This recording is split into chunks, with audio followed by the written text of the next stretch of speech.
Ya. Okey. Terima kasih Tan Sri Tuan Mas Speaker. Terima kasih Yang Berhormat bagi DUN N40 Kabung. Bumi Sarawak penuh keindahan. Rakyatnya baik, bersatu hati. Pertanyaan Yang Berhormat tanda keprihatinan. Cerminan pemimpin yang berkualiti. Tuan Speaker, untuk makluman ahli Yang Berhormat bagi Kabung, mengikut statistik kemiskinan I-Kasih sehingga 1 Oktober 2025, tiada isi rumah dalam kategori miskin tegar di Sarawak maupun di daerah Kabung. Ini berdasarkan pendapatan garis kemiskinan PGK Miskin Tegar 2022 iaitu RM1298 sebulan. Walau bagaimanapun, bagi kategori jumlah penduduk miskin di daerah Kabung, ini ada perbezaan di antara miskin tegar dan juga miskin saja. Mengikut statistik kemiskinan I-Kasih sehingga 1 Oktober 2025, sejumlah 726 ketua isi rumah adalah dalam kategori miskin di daerah Kabung. Ini berdasarkan pendapatan garis kemiskinan PGK Miskin 2022 iaitu RM2618 sebulan. Terima kasih. Terima kasih Yang Berhormat Timbalan Menteri atas jawapan tadi. Tuan Speaker, saya ada 2 soalan tambahan. Pertama, apakah inisiatif Kerajaan Sarawak menangani isu kemiskinan khususnya di DUN Kabung?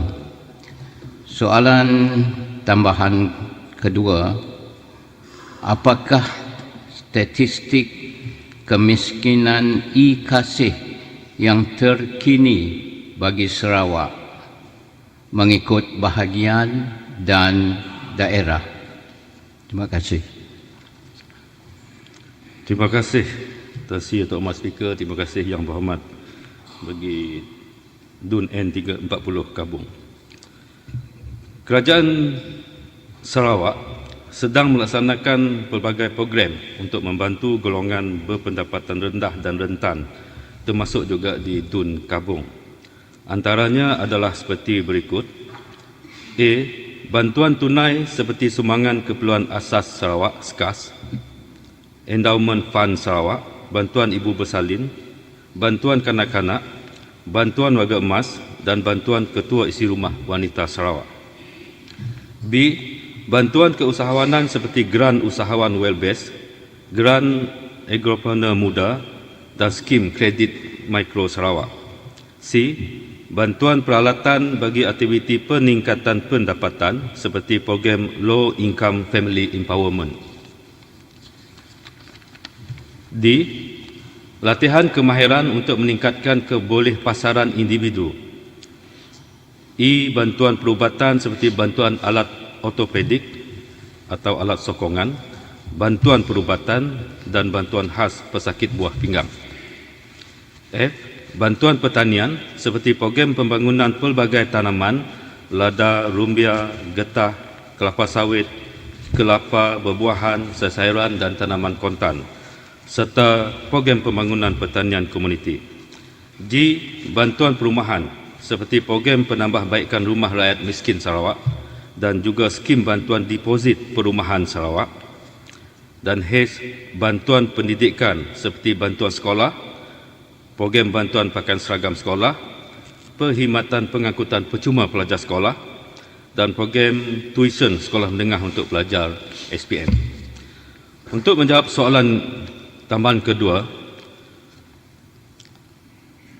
kita di Malaysia di bawah Kerajaan Persekutuan ada satu sistem yang dipanggil sebagai sistem I-Kasih untuk mengumpul data kemiskinan di seluruh Malaysia. Jadi sistem e-Kasih ini ialah pengkalan data kemiskinan nasional yang dibangunkan oleh Unit Penyelarasan Pelaksanaan Jabatan Perdana Menteri. Ia diwujudkan bagi membantu merancang, melaksana dan memantau program pembasmian kemiskinan. Jadi sistem e-Kasih ini merupakan bank data yang mengandungi maklumat mengenai kemiskinan bermula daripada profil individu, program bantuan yang diterima oleh ketua isi rumah dan ahli isi rumah daripada agensi pemberi bantuan sehinggalah kepada permohonan bantuan dan pemantauan keberkesanan program bantuan yang diterima.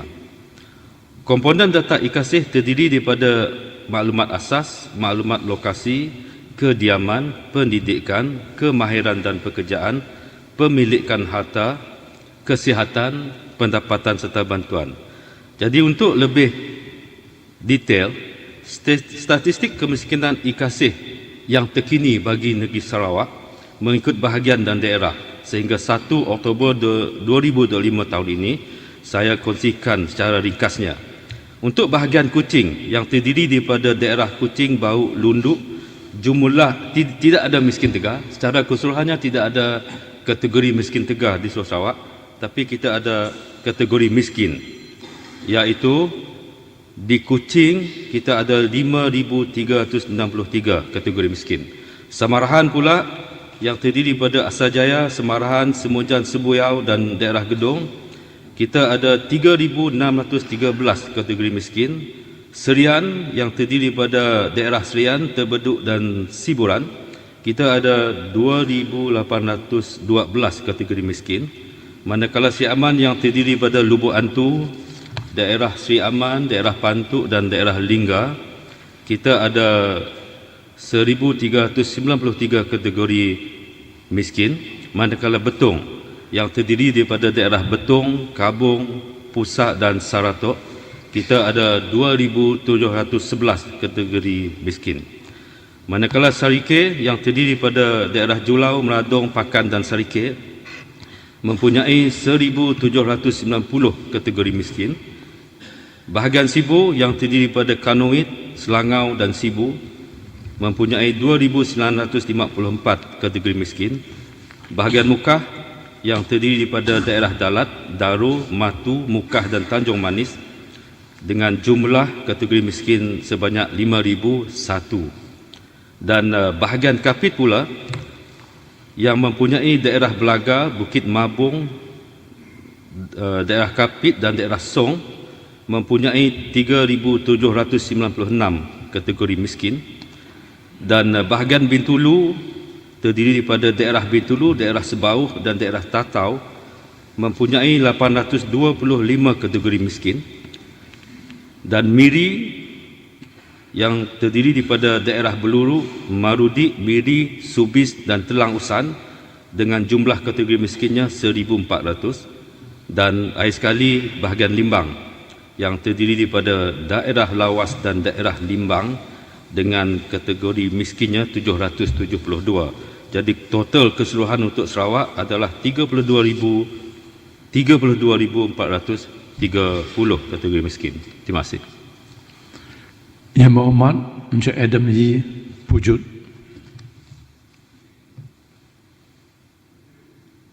Thank you, Tan Sri Dato' Ahmad Speaker. My question is number 67.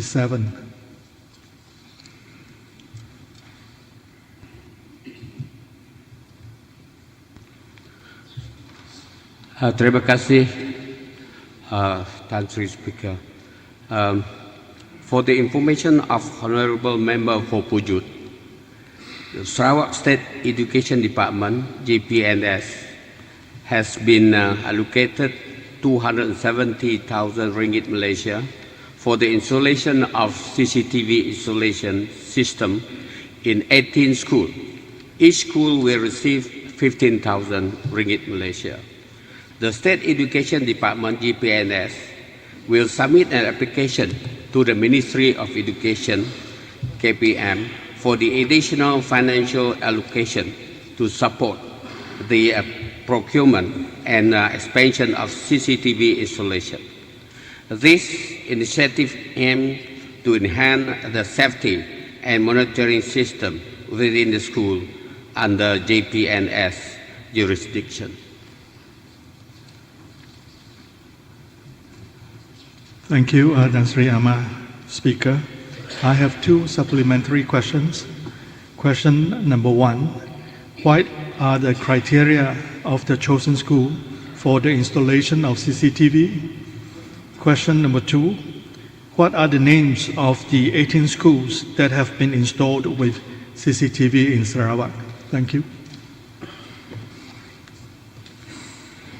Thank you, Tan Sri Speaker.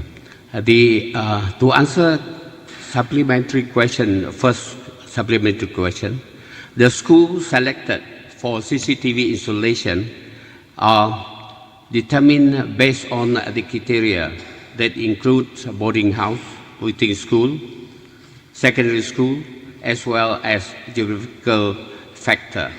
This is to ensure a more strategic and equitable rollout of the CCTV installation. To answer supplementary question number two, the 18 schools involved and selected with the CCTV installation for Sarawak are as follows. There are 17 secondary schools and 1 primary school. The 18 schools involved SMK Agama Suratok, SMK Agama Miri, SMK Agama Igan, SMK Agama Matang number 2, SMK Agama Sibu, SMK Sain Kuching, SMK Sain Miri, College Vocational Bintulu, SMK Semop, College Datuk Petinggi Abang Haji Abdillah, SMK Muka, SMK Kapit, SMK Sri Matang, SMK Sadung Jaya, SMK Nanga Ntaro, SMK Three Rivers, SMK Swai, SMK Tatau. SMK Tatau. Jabatan Pelajaran Negeri Sarawak will apply to the Ministry of Education for additional financial allocation to support the expansion of CCTV installation to other schools in a year to come. Thank you. Yang Muhammad Encik Freddy Belik, Krian.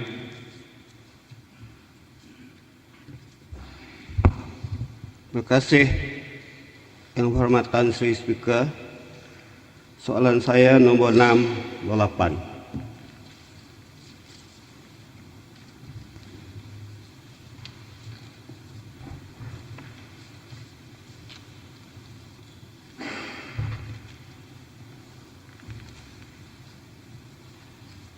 Thank you, Tan Sri Dato' Ahmad Speaker. Thank you for the question by the Honourable Member for Korean. Before I to answer the question, I would like to take this opportunity to congratulate Tan Sri Speaker on your reappointment as the Sarawak State Legislative Assembly Speaker for the 10th term. A remarkable personal achievement that makes Tan Sri the longest serving legislative speaker in Malaysia and Commonwealth. Congratulations, Tan Sri. At the same time, I also would like to extend my heartfelt congratulations to the Right Honourable Premier Dato' Petinggi Tan Sri Abang Haji Abdul Rahman Johari bin Tun Dato' Abang Haji Open for being conferred the Order of the Rising Sun, Gold and Silver Star by His Majesty the Emperor of Japan. This prestigious honor is a testament to our Premier's exceptional contributions in strengthening regional cooperation and fostering mutual understanding between Japan and Sarawak, Malaysia. Now to answer the question. For the information of the Honorable Member for Korean, the Sarawak government recognizes the important role of the Tourism Task Group, TTG, as a key driver of the grassroots level to ensure wider economic participation, inclusivity, and sustainable tourism development across all divisions. The TTG is chaired by the respective residents of each division and comprises representatives from various government agencies, industry players, and local communities. Through the TTG platform, industry players and local communities stakeholders are given the opportunity to highlight and address pertinent issues and challenges faced by the tourism sector at the divisional level. As such, the TTG has become an effective mechanism for discussion, coordination, and resolution of local tourism matters.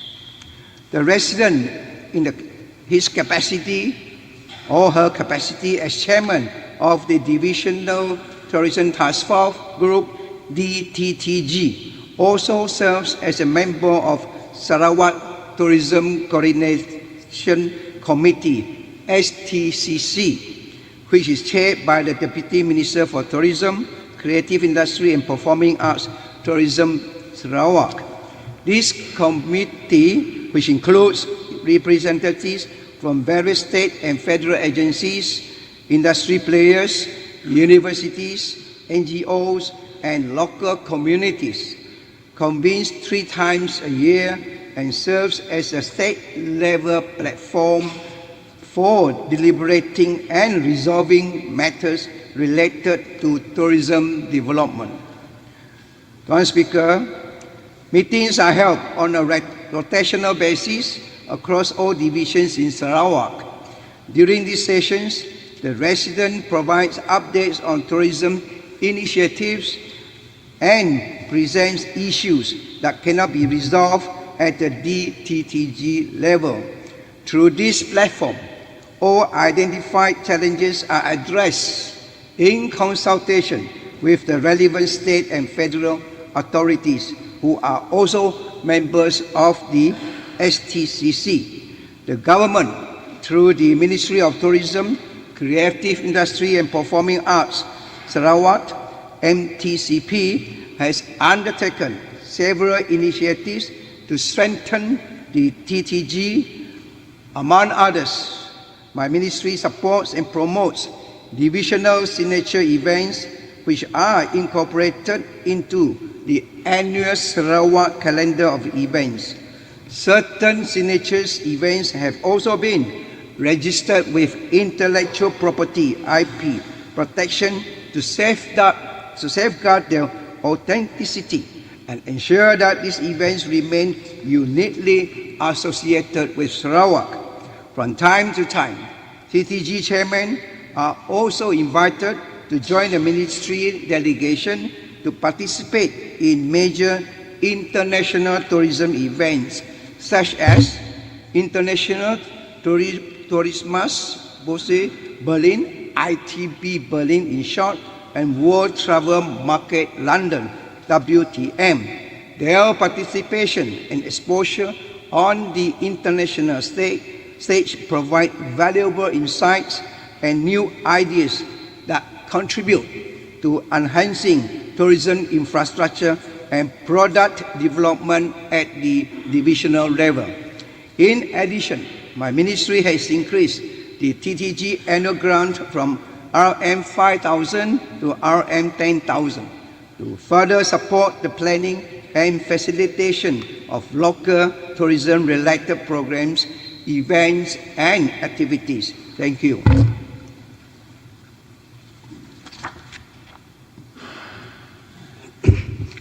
Terima kasih Tan Sri Utama Speaker. Terima kasih pada Yang Berhormat Timbalan Menteri di atas jawapan lengthy and comprehensive answer. Saya ada dua soalan tambahan yang hormat Tan Sri. Pertama, what is the role of divisional TTG in accelerating the growth of tourism sector at divisional level? Soalan tambahan nomor dua, what is the ministry's strategy to ensure TTGs are aware about protecting Sarawak significant events? Thank you.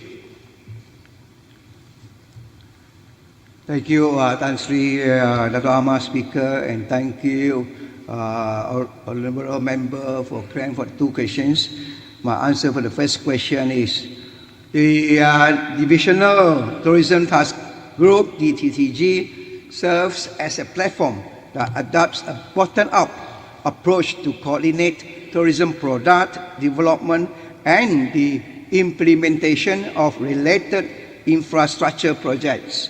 It also plays a key role in identifying and planning significant events that can attract visitors to the respective divisions. Through this approach, the Ministry is also to plan and implement tourism programs and projects more effectively, ensuring they align with the special needs and priorities of each division. The DTTG also enables the Ministry to address unique local challenges based on direct input from stakeholders on the ground. The answer to question number 2, to safeguard Sarawak's ownership of its significant events and to enhance awareness amongst the divisional tourism task groups, the Ministry adopts a strategy centered on education and intellectual property protection. The Ministry also ensures that DTTGs understand the importance of each an event copyright and IP by continuing to organize regular briefing sessions. These sessions provide essential knowledge on various aspects of intellectual property, including copyright, trademarks, geographical indications, and the protection of traditional cultural expressions. Through this approach, the TTGS are better equipped to protect the state's unique culture, heritage, and signature events effectively. Thank you. Yang berhormat Encik Lidam Anak Asam Katibas. Terima kasih Tan Sri Dato' Ahmad Speaker. Soalan saya nombor 69.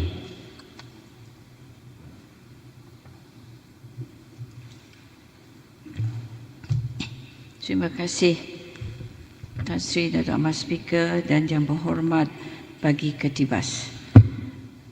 For the information of the Honourable Member for Ketibas, the Sarawak Government welcomes the High Court's decision in Kota Kinabalu affirming Sabah's entitlement to the 40% revenue share and the review of special grants.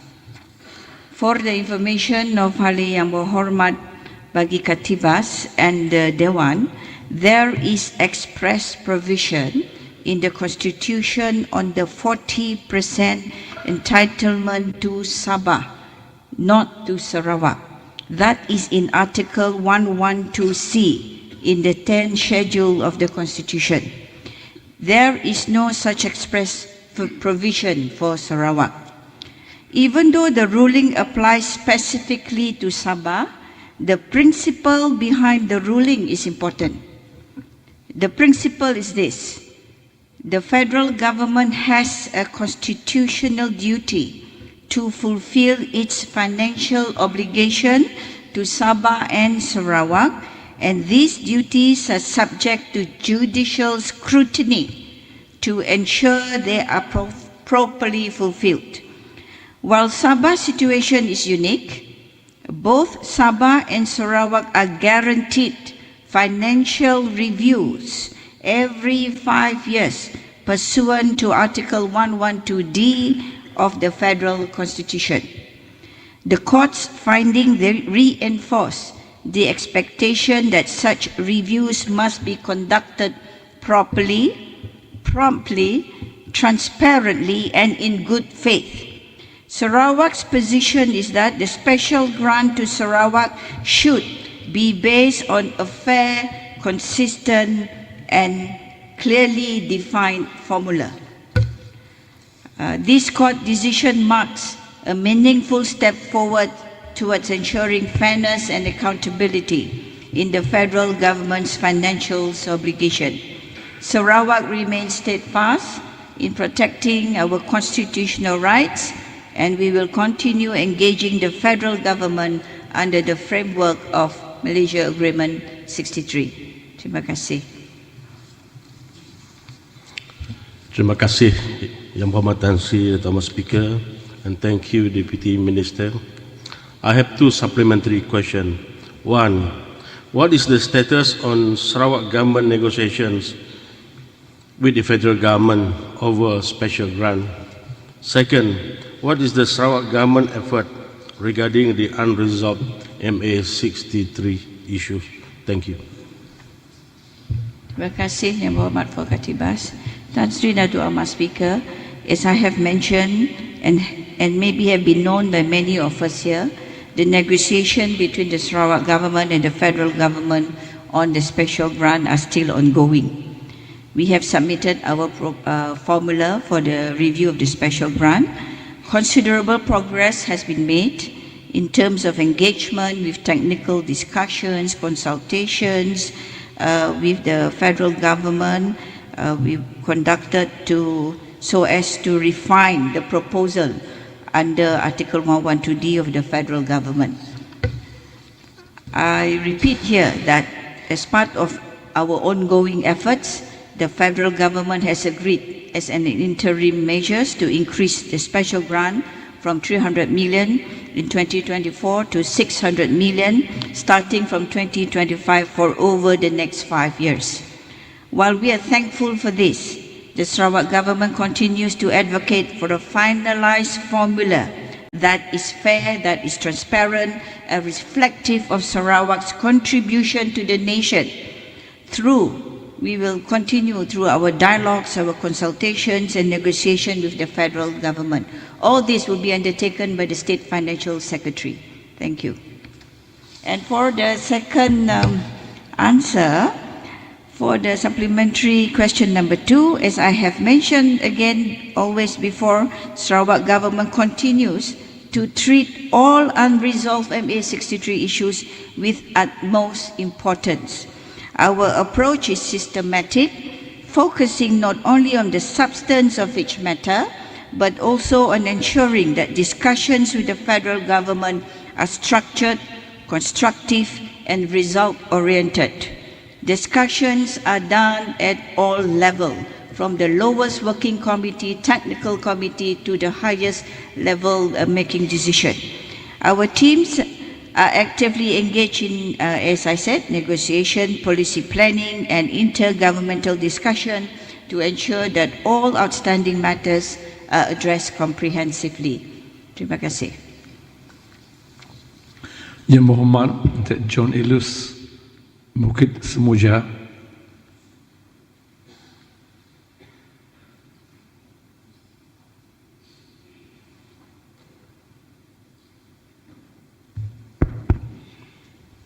Selamat pagi dan salam sejahtera.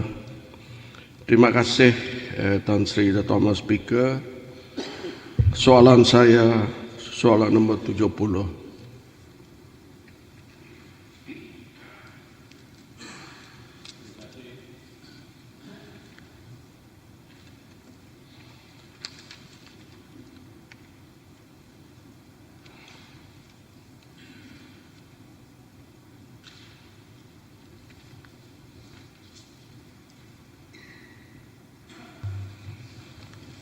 Ya, proceed. Ya, terima kasih Tan Sri Dato' Ahmad Speaker, dan terima kasih Yang berhormat bagi Bukit Semuja, dari hal perlembagaan kita pindah ke perkara hal tanah.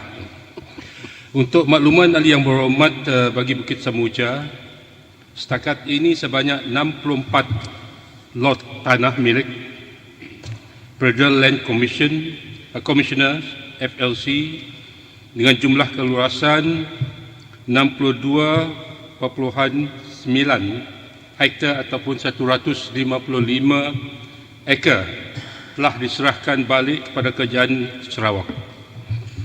Kesemua tanah tersebut telah didaftar sebagai tanah Kerajaan Sarawak pada 1 April 2024 dan 14 November 2025. Dari segi perancangan, Kerajaan Sarawak akan memastikan tanah tersebut diguna untuk pembangunan selaras dengan keperluan semasa di kawasan berkenaan. Terima kasih.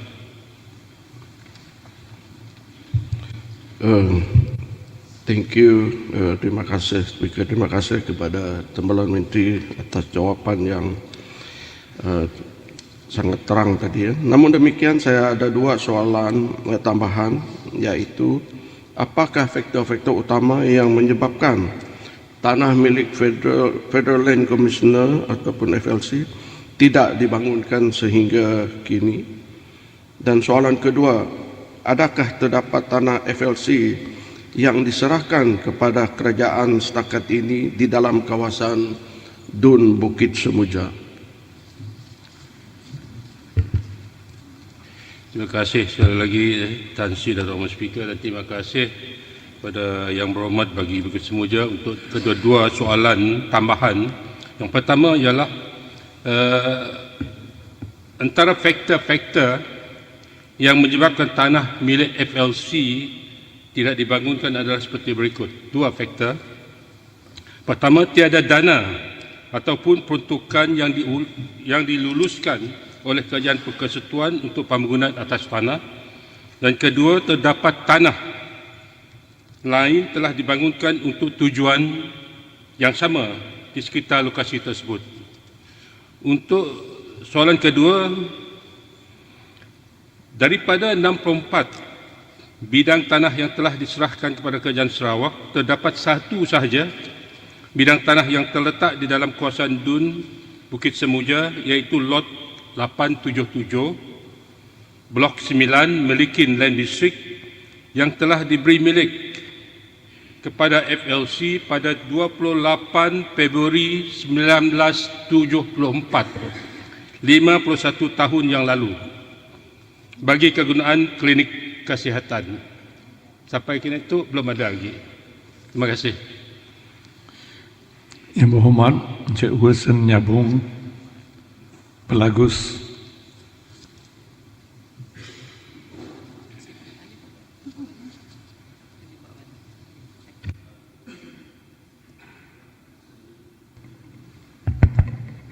Tan Sri Dato' Amar Speaker, my question is number 71.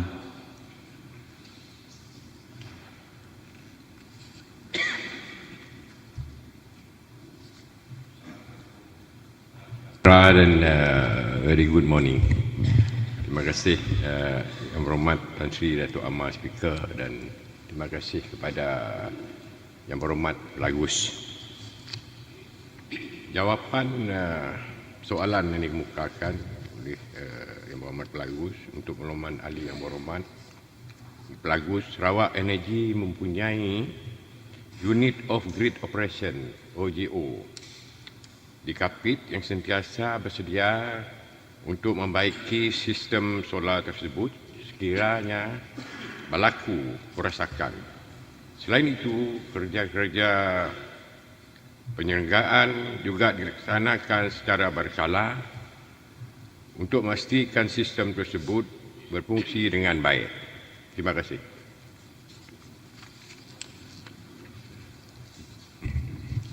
Terima kasih Tan Sri Dato' Amar Speaker. Saya ada dua soalan tambahan. Pertama, apakah cabaran yang dihadapi oleh ACB dalam melaksanakan penyelenggaran sistem solar di rumah-rumah panjang? Dan kedua, apakah skop kerja utama dilakukan dalam penyelenggaran sistem solar yang banyak di kawasan luar bandar? Terima kasih. Terima kasih Yang Berhormat Lagus atas dua soalan tambahan. Yang Berhormat Tan Sri Datuk Amar, bagi soalan nombor 1, jawapan ialah cabaran utama dalam pelaksanaan penyelenggaraan sistem solar di rumah-rumah panjang adalah kerana kedudukan lokasi yang terpencil dan susah diakses. Dan bagi soalan kedua, skop kerja utama yang dilakukan merangkumi pemeriksaan, pengujian dan penyelenggaraan solar panel PV, bateri, inverter, pendawaian, struktur panel serta talian atas bekalan elektrik.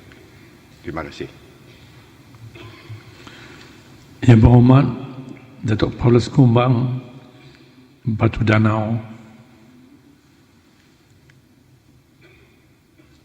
Terima kasih Tan Sri Datuk Amar Speaker. Sebelum saya mengungkapkan soalan, saya ingin mengambil kesempatan ini untuk mengalu-alukan 30 orang pelawat dari kawasan Batu Danau yang kini berada di Galeri Awam. Tan Sri Datuk Amar Speaker, soalan saya nombor 72.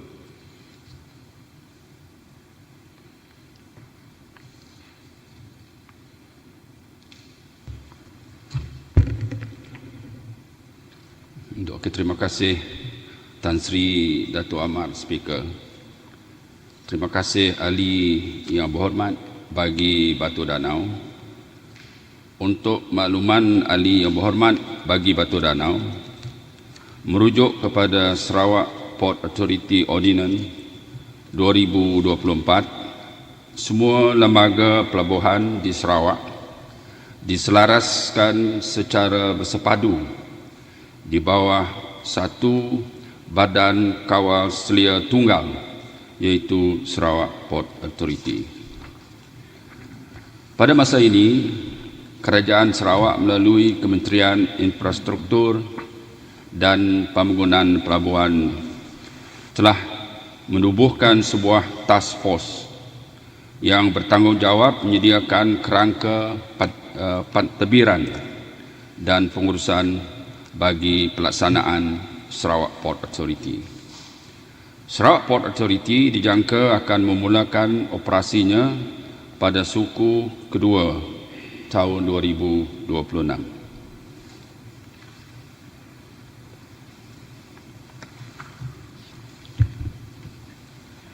Terima kasih Datuk Amar Tan Sri Speaker. Terima kasih Yang Berhormat Timbalan Menteri. Saya ada dua soalan tambahan. Iaitu yang pertama ialah bagaimanakah proses penyatuan lembaga-lembaga pelabuhan di bawah Sarawak Port Authority ini nanti, dan yang kedua adalah adakah kaki tangan lembaga-lembaga pelabuhan sedia ada akan diserapkan ke dalam Port Authority. Terima kasih. Terima kasih Ahli Yang Berhormat bagi Batu Danau atas dua soalan tambahan. Untuk makluman Ahli Yang Berhormat bagi Batu Danau, proses untuk menyatukan kawal selia lembaga pelabuhan ini akan dilaksanakan secara berperingkat melalui 3 fasa, iaitu fasa interim, fasa pengkoperatan dan juga fasa penswastaan. Dalam fasa interim, proses ini melibatkan pemindahan kawal selia daripada lembaga-lembaga pelabuhan sedia ada kepada Sarawak Port Authority seperti yang termaktub dalam Sarawak Port Authority Ordinance 2024. Manakala pula koperatan akan melibatkan penukaran status lembaga-lembaga pelabuhan daripada badan berkanun kepada syarikat milik penuh kerajaan di bawah Akta Syarikat yang bertujuan membolehkan pengurusan dan operasi pelabuhan dikenalikan berasaskan pasaran dengan memberi tumpuan kepada kecekapan, kewangan yang kukuh dan accountability serta bersedia untuk proses perswastaan di masa hadapan.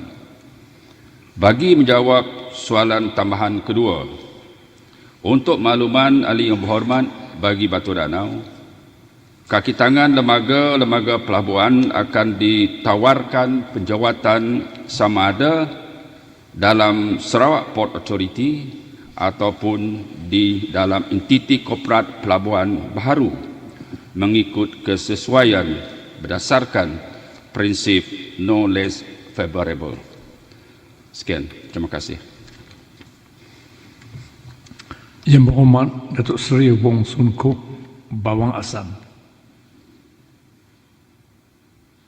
Thank you. Yang berhormat Tan Sri Tadama Speaker. Before I ask my question, I would like to welcome the presence of the ESCO Committee of Persatuan Tuan Rumah Sibu, who are now in the public gallery to witness the proceeding of this longhouse. Tan Sri Tadama Speaker, my question is 73. Thank you.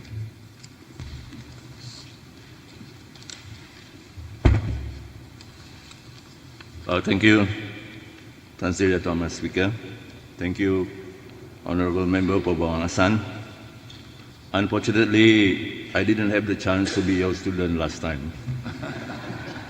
But I have a lot to learn from you in politics. Nonetheless, for the information of Yang Berhormat for Bawang Asan, the construction of Sibu Industrial Park located in Bawang Asan is scheduled to be for completion in 2029, notwithstanding any other encumbrances during implementation. The current industrial land premium for major towns in Sarawak is RM20 per square foot for field land and RM10 per square foot for unfilled land. This rate for land premium is about RM43,000 to 87,000 per acre, which is regarded to be very competitive within this region. Thank you.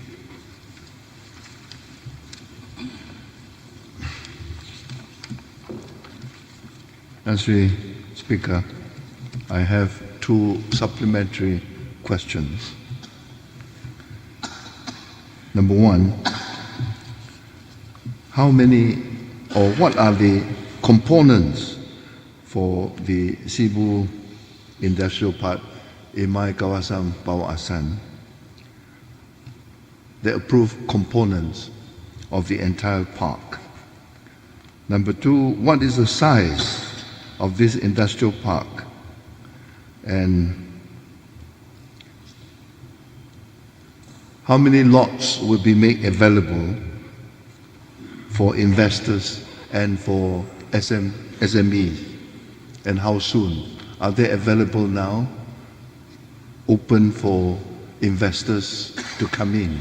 Sekian, terima kasih. Thank you, Honourable Member for Bawang Asan.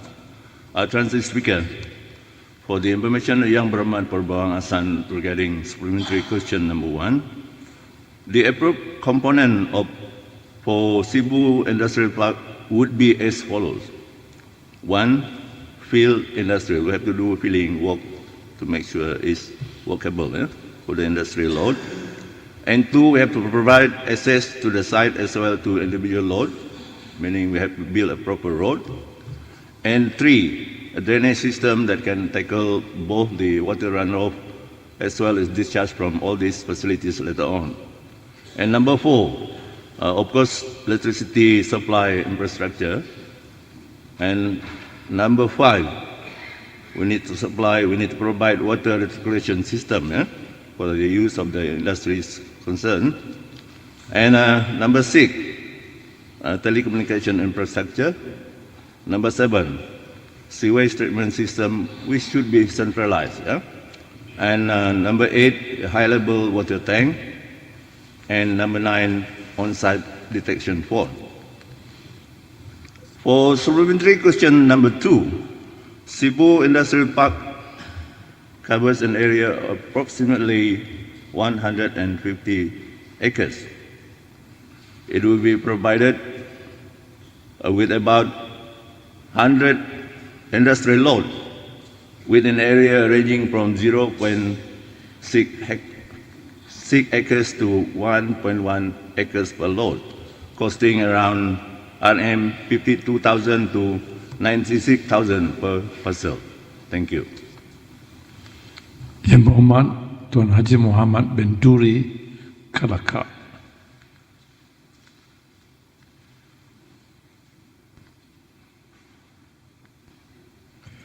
Terima kasih Tan Sri Dato' Ahmad Speaker. Malam raya nganyam ketupat, soalan saya nombor 74.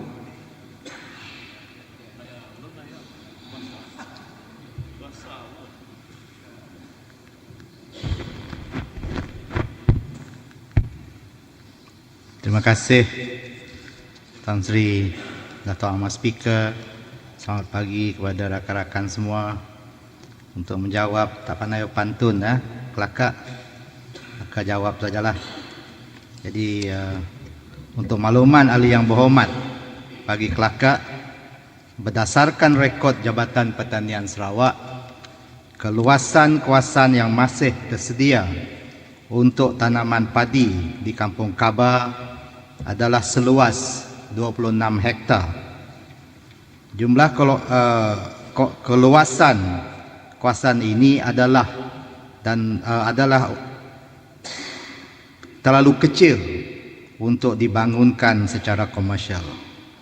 Di bawah inisiatif program pembangunan padi komersial yang lengkap dengan infrastruktur pengairan dan saliran, keluasan kawasan yang dicadangkan adalah 50 hektar. Walau bagaimanapun, kawasan ini masih boleh dibangunkan dengan kemudahan infrastruktur pengairan dan saliran terkawal ataupun control drainage. Manakala penanaman boleh diusahakan secara ladang kontrak ataupun diusahakan sendiri oleh pemilik tanah. Sekian, terima kasih. Terima kasih Tan Sri Dato' Ahmad Speaker. Terima kasih Timbalan Menteri atas jawapan itu tadi. Saya ada 2 soalan tambahan. Soalan pertama adalah, apakah jenis bantuan yang disediakan oleh kerajaan kepada pesawah yang mengusahakan tanaman padi berskala kecil? Soalan tambahan nombor 2 adalah, berapakah jumlah pesawah yang menerima manfaat melalui skim baja padi kerajaan persekutuan SBPKP di bawah DUN Kelakar? Terima kasih. Terima kasih Ahli Berhormat bagi Kelakar untuk menjawab kedua-dua pertanyaan tambahan. Untuk soalan pertama, bagi makluman Ahli yang Berhormat bagi Kelakar, antara yang bantuan yang disediakan oleh kerajaan kepada pesawah yang mengusahakan tanaman padi berskala kecil adalah seperti berikut. 1. Skim baja padi kerajaan persekutuan SBPKP. 2. Skim insentif pengeluaran padi SIPP. 3. Skim takaful tanaman padi STTP. Dan 4. Bantuan benih padi. Permohonan bantuan tersebut boleh dipohon oleh pesawah melalui Jabatan Pertanian Bahagian dan daerah di kawasan masing-masing. Untuk soalan kedua pula, pada tahun 2025 seramai 2061 ahli PPK Kelakar dengan jumlah keluasan kawasan 704 hektar telah menerima manfaat bantuan skim baja padi Kerajaan Persekutuan ataupun SBPKP. Sekian, terima kasih. Yang berhormat Encik Johnny Pang, Tanjung Batu.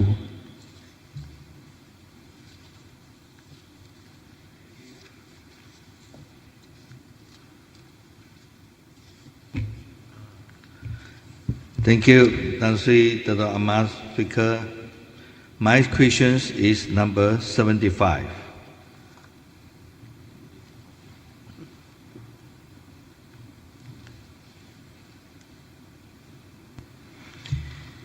Thank you, Tan Sri Dato' Ahmad, Speaker.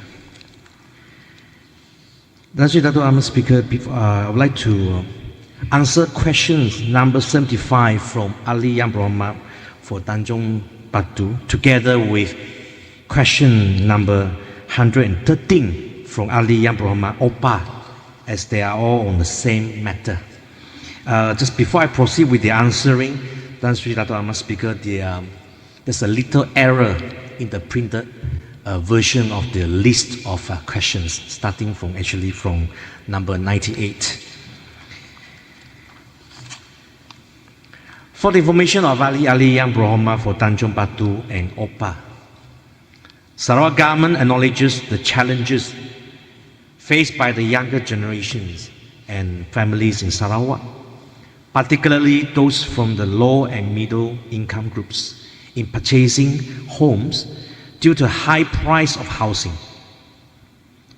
To address this issue, the government, through my ministry and its implementing agencies, has undertaken several initiatives to enhance house affordability and accessibility across Sarawak. Through the Housing Development Corporation, HDC, the government is actively developing Rumah Spectra Permata, RSP, units priced between 90,000 ringgit and 160,000 ringgit per unit.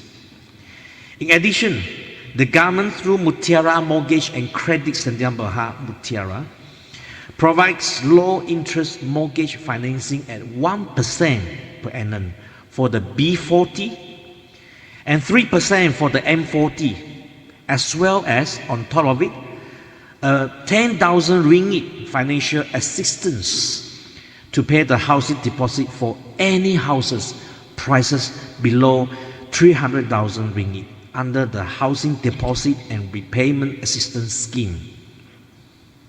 The Sarawak government continues to collaborate with the Kementerian Perumahan dan Kerajaan Tempatan Malaysia (KPKT) to implement program Perumahan Rakyat (PPR), program Residency Rakyat (PRR), Urban Poor Eradication Program (PPKB), and Rumah Mesra Rakyat (RMR) projects by Syarikat Perumahan Negara Berhad (SPNB).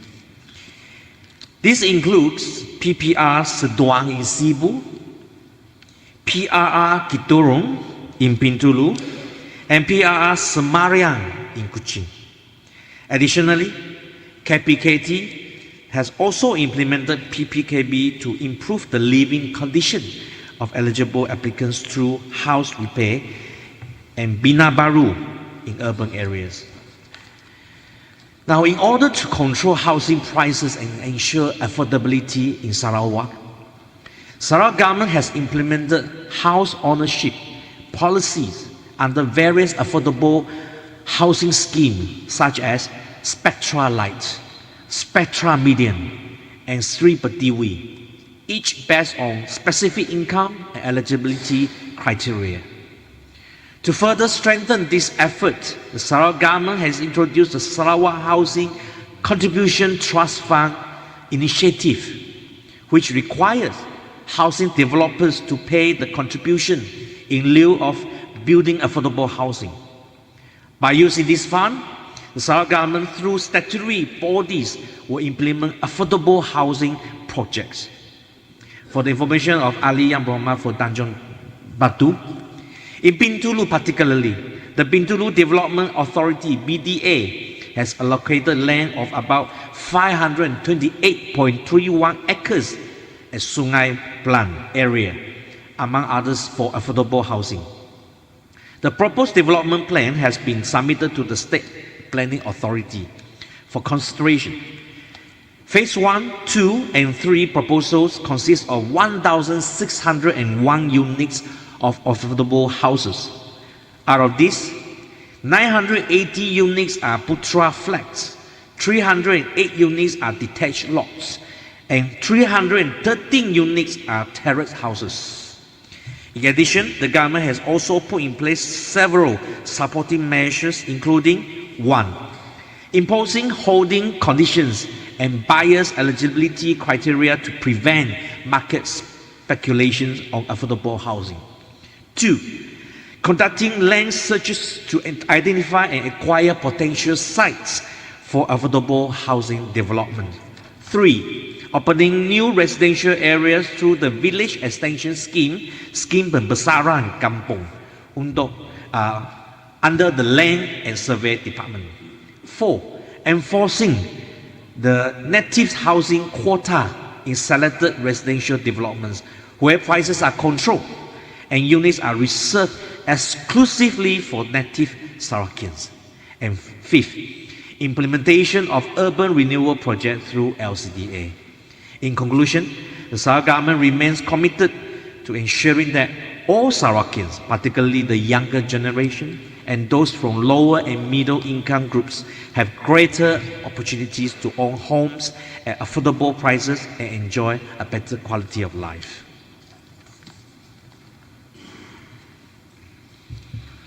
Thank you, Tan Sri Dato' Amar Speaker, and also thank you to our Deputy Minister. Here I have 2 supplementary questions. Number 1, what are the ceiling costs for the house repair and Bina Baru provided under the Urban Poor Eradication Program, PBKB? Number 2, what improvements have been done on HDRAS by the Ministry? Thank you.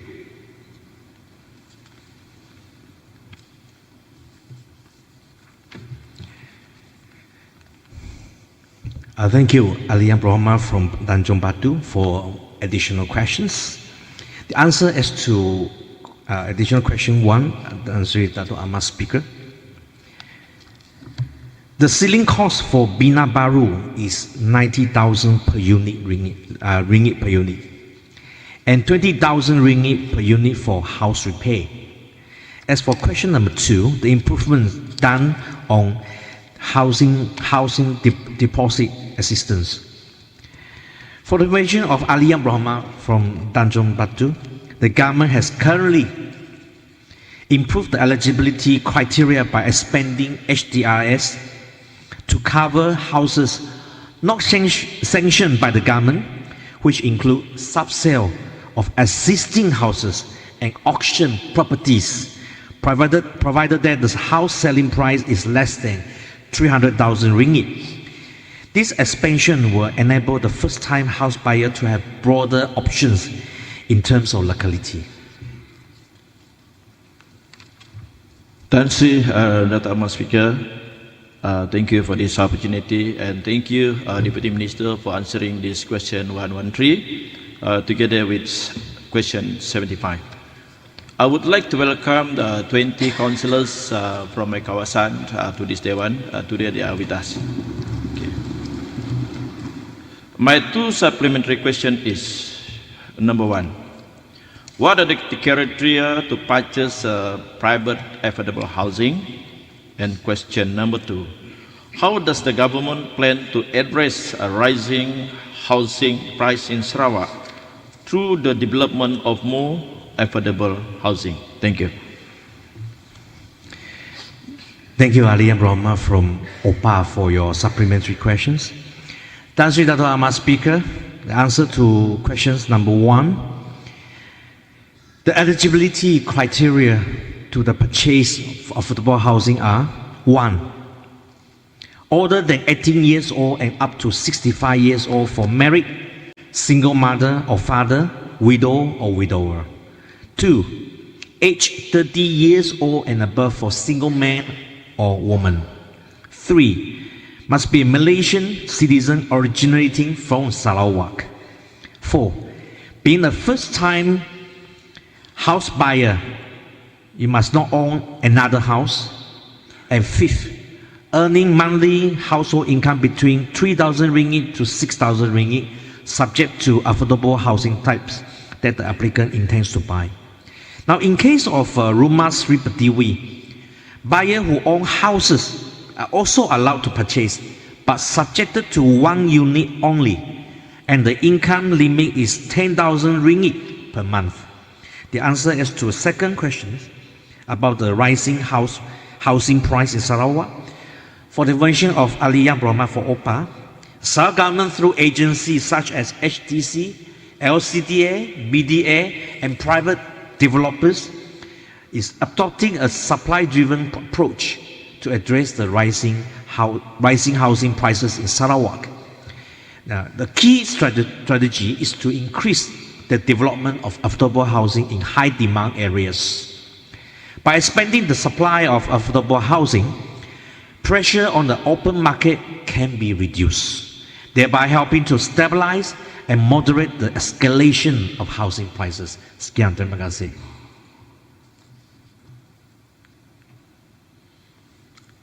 Honorable Muhammad, question time is up.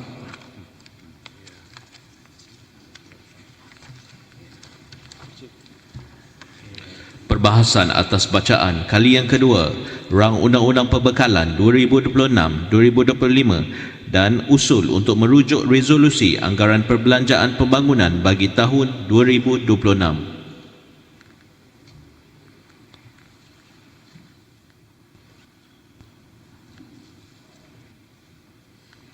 Honorable Muhammad, the question is that the supply 2026 Bill 2025 be read a second time, and the motion to refer the resolution on the development estimates 2026 be passed and referred to the Committee of Supply. Honorable Muhammad, 3 days, that is today, tomorrow and Friday, are set aside for members to debate on the Supply 2026 Bill 2025 and the motion to refer the resolution on the development estimates 2026. Aliyah Muhammad, understanding Order 31, bracket 8, I hereby impose 15 minutes for any member who wishes to speak.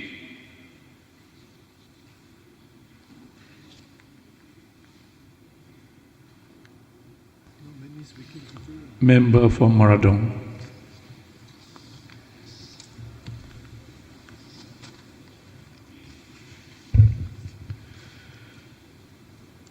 Thank you, Tan Sri Dato' Ahmad Speaker, for giving me the opportunity to take part in the debate on Supply 2026 Bill 2025, which was tabled by Right Honourable Premier on 24th November 2025.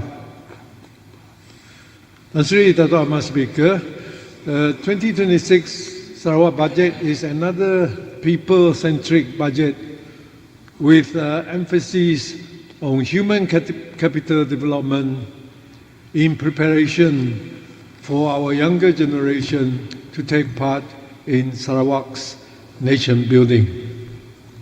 Out of the total expenditure of Ringgit Malaysia 12.9 billion, 5.6 billion is for operating expenditure and 7.3 billion together with a balance of 2 billion carry forward from last year.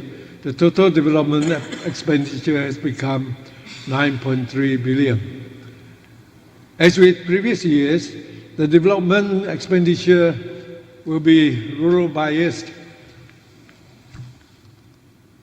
and emphasizing in providing basic amenities to the rural areas.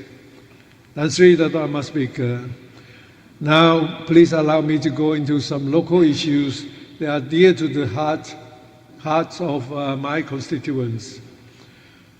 Number one, setting up of narcotic unit at IPD Meradong.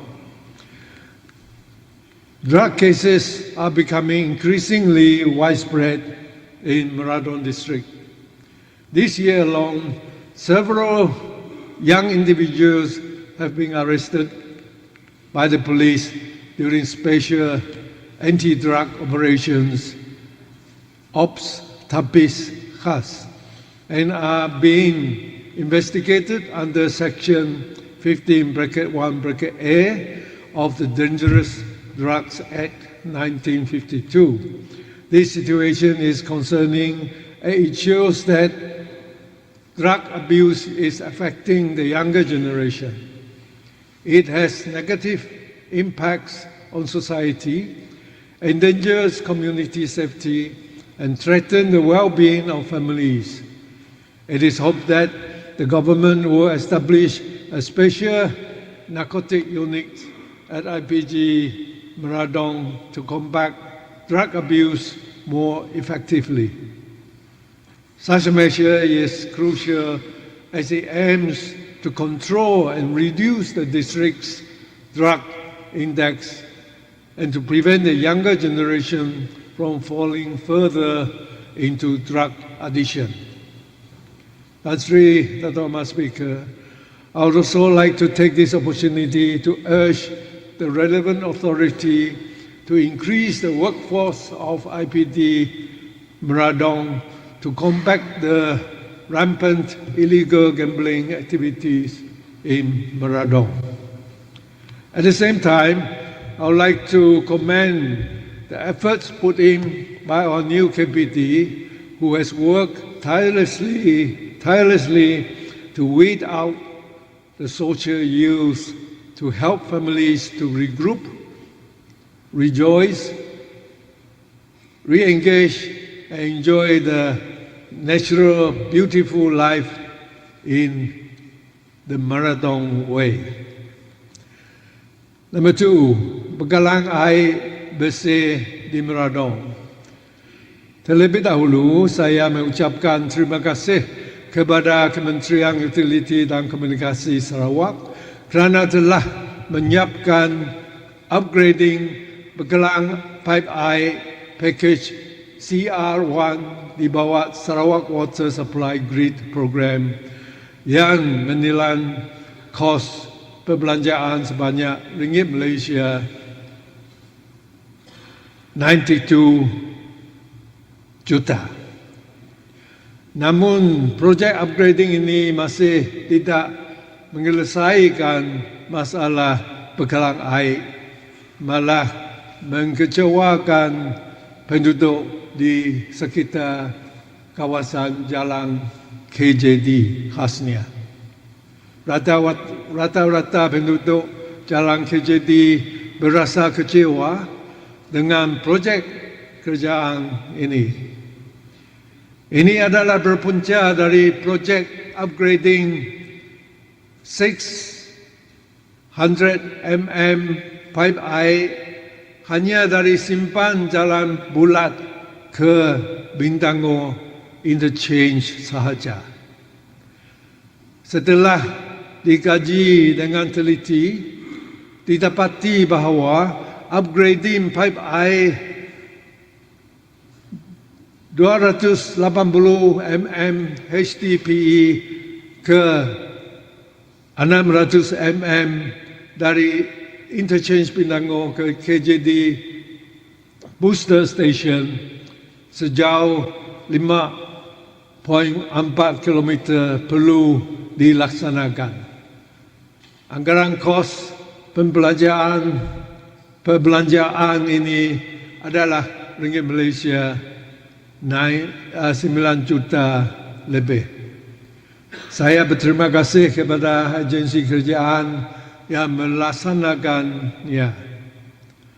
Walau bagaimanapun, saya ingin menegaskan bahawa agensi yang berkaitan perlu memberikan fokus dan menyeluruh iaitu impak hasil bagi sesuatu projek.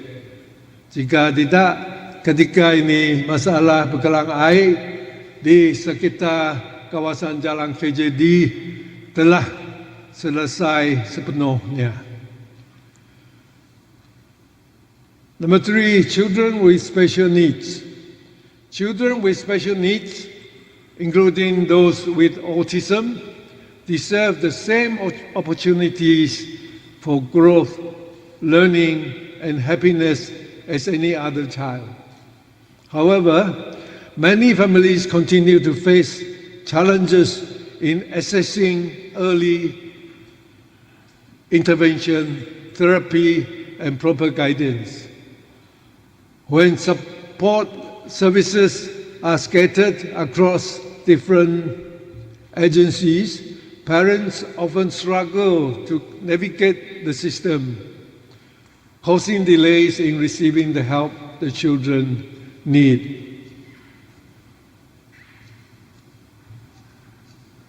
One effective way to overcome these challenges is through the establishment of more government-led one-stop centers.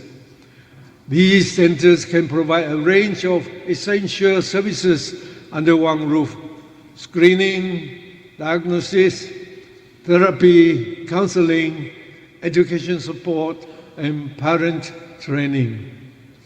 By centralizing services, families can save time, reduce financial burdens, and receive more efficient and coordinated care. I have to skip a few paragraphs. Here I'd like to appeal to the relevant ministry to consider setting up a one-stop center in Meradong to cater for children with special needs in the central region. That must be network coverage. Satisfactory network coverage is increasingly essential today as it is required for clerical works, operations, and various other tasks. Although many telecommunication towers have been built in Meradong, many areas still experiencing weak network coverage. This issue affects many people, especially students who need the internet to complete their homework or assignments. It is hoped that the Ministry of Utilities and Telecommunications Sarawak will take necessary action to ensure stable network coverage in Meradong. Number 5, I'll skip to number 6. Farm roads at Meradong. There are hundreds of farm roads in Meradong, providing the farmer with access to collect their agricultural produce such as oil palm, vegetable, fruits, and paddy, and it serves as an important source of income in Meradong. Most farm roads are still in a rundown state and have not been upgraded. Many farmers have requested that farm roads in the Meradong district to be upgraded, and I had also written to relevant ministry to request for funding for same purpose, but in vain. Poor road conditions make it difficult for farmers to enter their farms, and situation worsens during rainy seasons, which in turn severely hampered the income of the farmers. It is hoped that the government will allocate funds to upgrade the farm roads in Meradong, making it easier for farmers to collect and transport their produce, which in turn can contribute to the growth of our economy. Dr. Speaker, number 7, Limau Bintango. Limau Bintango has been the iconic fruit of Bintango town since its early history. However, it seems to be on its decline over the past few years. This is due mainly to stiff competition from other exotic imported fruits and the rising cost of planting Limau Bintango due to more expensive fertilizers and other chemicals. Plus the fact that most younger generation left the town to seek employment elsewhere. Limau Bintango orchards hence do not have someone to take over from their aging parents. In view of the above, I sincerely request the relevant authority to step in to save our iconic local fruits from extinction. Special incentives should be given to the farmers that still engage in planting the Limau Bintango, and by doing so, hopefully, we can revive the once famous iconic fruit of Bintango that we treasured so much for so long. Tan Sri Dato' Amar Speaker, before I conclude, I would like to take this opportunity to wish all our fellow Christians a Merry Christmas and a happy and prosperous New Year to every one of us. With that, I fully support the Supply 2026 Bill 2025.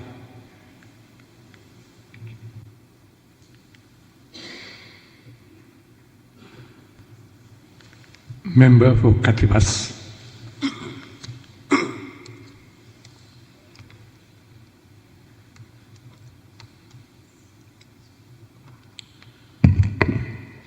Thank you. Yang Berhormat Tan Sri Utama Speaker, thank you for the opportunity given to me to participate in the debate on Sarawak Supply Bill 2026-2025. Katibas also wish to congratulate Yang Berhormat Tan Sri Utama Speaker for the reappointment as Speaker of this August House. Your credibility and credentials speak it out that you are well deserved, sir. Thank you. It is an honor and privilege for me to stand again in this house to speak on behalf of the people of Dun Katibas. At its heart, this supply bill is not just about figure on paper. It is about whether development reaches the rakyat in a way that is practical, fair and fair in our daily life. For a constituency like Katibas, the theme is clear. Basic infrastructure that unlock livelihoods. The road, bridges, water, electricity, connectivity, housing and facilities that allowed our people to participate fully in Sarawak progress. First, I wish to congratulate the Premier of Sarawak Yang Amat Berhormat Datuk Patinggi Tan Sri Dr. Abang Haji Abdul Rahman Zohari bin Tun Datuk Abang Haji Openg for the successful tabling of Sarawak budget outcome for 2025 and the projected for the year 2026. I also congratulate the JPS government and all administrative team at every level under YAB Premiership Stewardship, which made it possible for Sarawak to achieve the performance outcome of 12.1 billion in the year 2025. I also place on my record a sincere appreciation to Yang Amat Berhormat Premier for his visionary leadership, steadfast commitment to Sarawak. Under his guidance, Sarawak has advanced with bold digital transformation, inclusive development, and prudent governance, lifting livelihoods, strengthening unity, and charting a confident path forward for every Sarawakian. Tahniah also to Yang Amat Berhormat Premier on the conferment of the Order of the Rising Suns, Gold and Silver Star by the Japanese Emperor. In recognition of his efforts and contribution at the global arena, we are indeed proud as Sarawakian.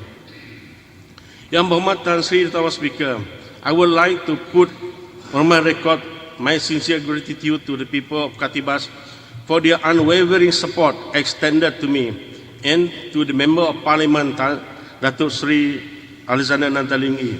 Without their support and teamwork, we will not be able to achieve what we have today. Tanpa kerjasama dari semua pihak, setiap lapisan masyarakat di Katibas, kami tidak akan dapat apa yang kita capai pada hari ini. Today, we also gather with a grateful heart to express our sincere appreciation for the remarkable work carried out by various ministries and departments to uplift Dun Katibas. What we see today, a better road, improved connectivity, upgraded community facilities, access to clean water and reliable electricity supplies, improved school and medical clinics, and support for livelihood. It is the result of dedication, collaboration, and shared vision. Rakyat, pemimpin, dan anggota pentadbiran berpisah tiada. Road and bridges, unlocking development and ending Katibas isolation. Yang Berhormat Tan Sri Utama Speaker, during my maiden speech in the year 2022 and subsequent sittings, I requested that we expedite the construction of infrastructure that is basic needs of life and prerequisite of development, specifically the construction of 188 kilometers of roads and few bridges that connect 88 settlements in Dun Katibas. I am pleased to record that our GPS government responded through Ministry of Infrastructure and Port Development, MIPD and JKL Sarawak, with the initial construction and completion of Phase 1, a 7-kilometer road from Nanga Bangkit to Upper Sungai Bangkit, and one Sungai Katibas bridge at Nanga Bangkit. The cost is 70 million and 35 million respectively. These are not just projects. This road and bridge have begun to unlock the NCR land.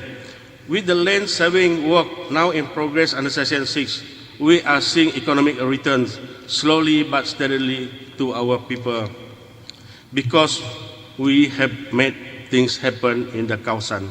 However, Yang Berhormat Tan Sri Utama Speaker, Phase 1 alone is not enough. The people of Katibas still face long, difficult journeys, muddy track, and boat ride along the deep, swelling Katibas River. Market and clinic feel too far away for us. This is everyday reality behind the statistics of rural hardship. Therefore, I rise again today with a clear and urgent submission to MIPD. Please include under RMK 13 the construction and completion of the outstanding road in Katibas to be implemented progressively by phases, so we can start early and bear forward the discipline and continuity. The outstanding road package are Sungai Musa 15 km, serving 11 settlements, Sungai Iran 16 km, serving 14 settlements, Sungai Song 15 km, serving 9 settlements, Sungai Tekalit 29 km, serving 20 settlements, Sungai Lijau 5 km, serving 4 settlements, Sungai Manap 5 km, serving 5 settlements, Sungai Katibas, the longest, from Nkuah to Ngeranau, 34 kilometers, serving 14 settlements. Yang Berhormat Tan Sri Utama Speaker, with good road, we can organize farming efficiently, bring product to the market, and take decisive step forward to eradicate poverty in the rural areas. I recognize this project may cost hundreds of millions ringgit. I'm not asking for shortcut or miracle. I'm asking for a phased implementation plan with clear sequencing so that our people can see the project year by year, not a promise that moves from one RMK to the next RMK. My actionable request to MIPD is this: confirm which of this road package will be initiated in 2026 and the following years, and provide a phasing schedule that include planning, design, land matters, and construction timeline for each zone. Rekoda bottlenecks, Banjur Makut and Makut Nkuah. Yang Berhormat Datuk Speaker, second, I wish to request Rekoda to expedite the reconstruction of Banjur Makut and Makut Nkuah. These are critical passages that persistent bottleneck to develop Upper Katibas. I urge Rekoda to carry out the necessary remedial action without delay, because when the bottleneck remains, the whole development chain is affected: logistics, services, accessibility, and safety of the people. My actionable request to Rekoda is to provide a firm implementation timeline and ensure that works are executed with the required technical standards so that the bottleneck does not repeat. On digital connectivity, turning coverage into opportunity. Yang Berhormat Datuk Speaker, third, Katibas wish to extend our utmost gratitude for what I can describe as a quiet but meaningful revolution that rapid improvement and extension of telecommunication services across Katibas, especially to our rural longhouse and villages. What was once a distant hope is now becoming daily reality. Clearer call, faster data, and more reliable connectivity that links families to the opportunities.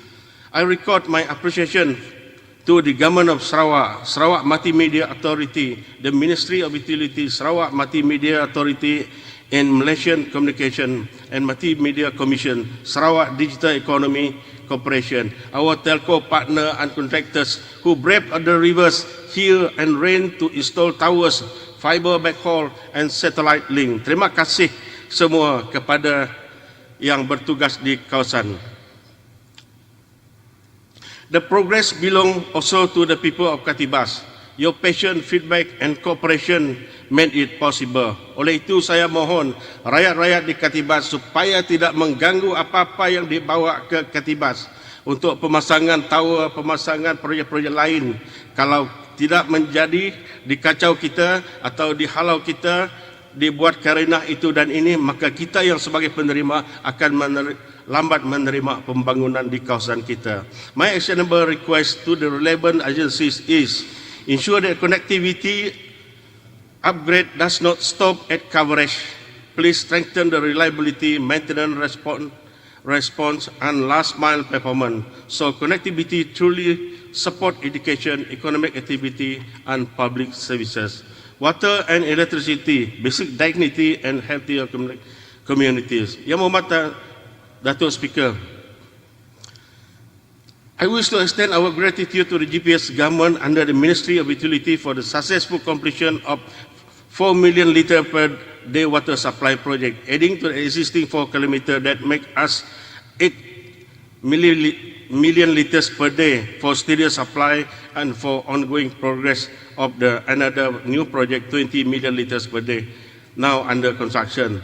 The recent completion 4 million litre per day project is already changing our life. Clean water, reliable for home, school, clinics, and small business. It means better health, hygiene, and dignity. It also proved that when planning is sound and teamwork is strong, the result arrive on time and to the standard.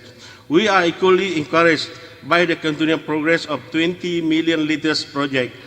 To the ministry and the department, I respectfully ask, please follow up and follow through so outstanding issues are resolved early, not after commissioning. On electricity, we express appreciation for the allocation granted during the Sarawak Development Coordination Committee meeting in Kapit to connect Katibas community to Sarawak Energy Berhad Power Network under the ALAP program. Reliable electricity means brighter home for families and safer night for students to study and complete their homework. I also support the micro-enterprise refrigeration equipment and community safety under this new initiative. My actionable request is confirm the rollout schedule for Katibas under ALAP, with what areas in 2026, what areas next, and what the community needs to prepare so implementation is smooth. Facilities for livelihood, housing, terminal, market, and rural uplift. Yang Berhormat Datuk Speaker, while the infrastructure is the foundation, our people also need the facilities that turn asset into outcome. First, I humbly request funding to support affordable housing development under skim penempatan semula dan skim pembesaran kampung program for Katibas. Our request has been submitted by the Jabatan Tanah dan Sabeh Kapit to their headquarters, and I respectively request prompt approval for implementation. Second, Katibas require both a bus terminal and a riverine integrated terminal. These are not luxuries, they are practical infrastructure to support our ecotourism, facilitate good and passenger movement, and enable local and government agencies to board their boat securely and safely. I urge the Ministry of Transport Sarawak to expedite the construction. Our request has been submitted through to Majelis Daerah Kapit. Third, the construction of Song Jangga Produce Market has been outstanding since 2019 under Majelis Daerah Kapit. Our people are waiting to market their product to earn a living. I respectfully request serious intervention so that this project can finally be delivered and people start making their business. My actionable requests are straightforward. For SPK and SPS, Terminal and Song Jangga Produce Market, please provide decision status, implementation timeline, and if constraints exist, state them clearly so that we can resolve them together rather than leaving the project at limbo.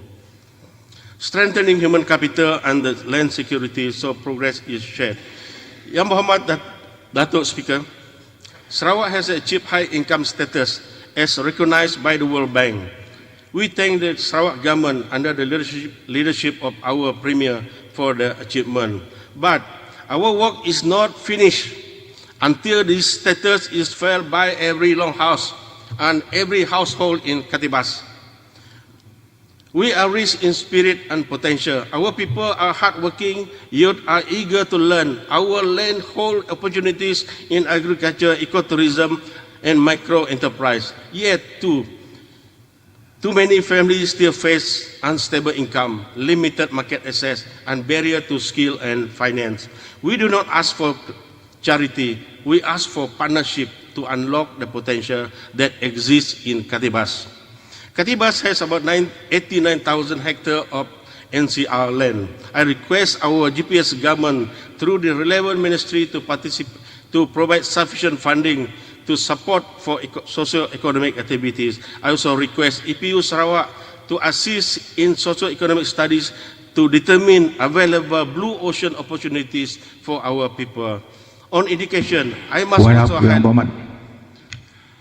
also highlight a matter of concern. The recent announcement on Ujian Penilaian Dual Language Program. Sarawak has shocked many of us as parents or stakeholders. The results are not encouraging for STEM subjects, especially science and mathematics. I understand the shortcomings faced by our rural school, including facilities such as science laboratory. Therefore, I request Sarawak government to, in particular, Ministry of Education, Innovation and Talent Development, to intervene by building shared facilities for the 3 secondary schools in Katibas.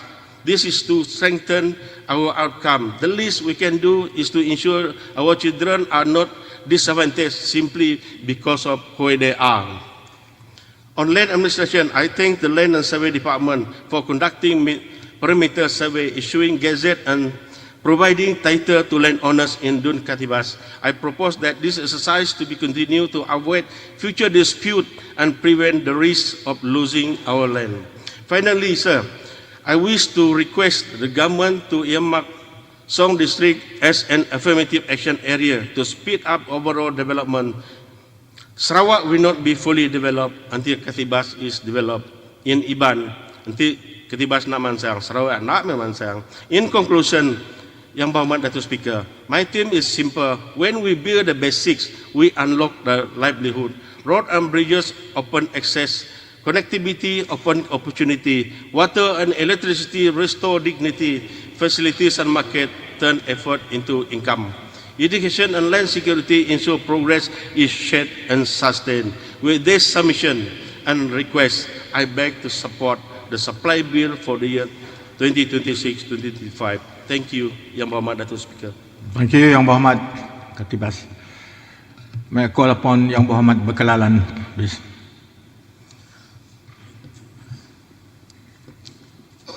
Mr. Speaker, thank you for the privilege to address this esteemed House today regarding the Supply Bill 2026 presented by the Right Honourable Premier on the 24th November 2025.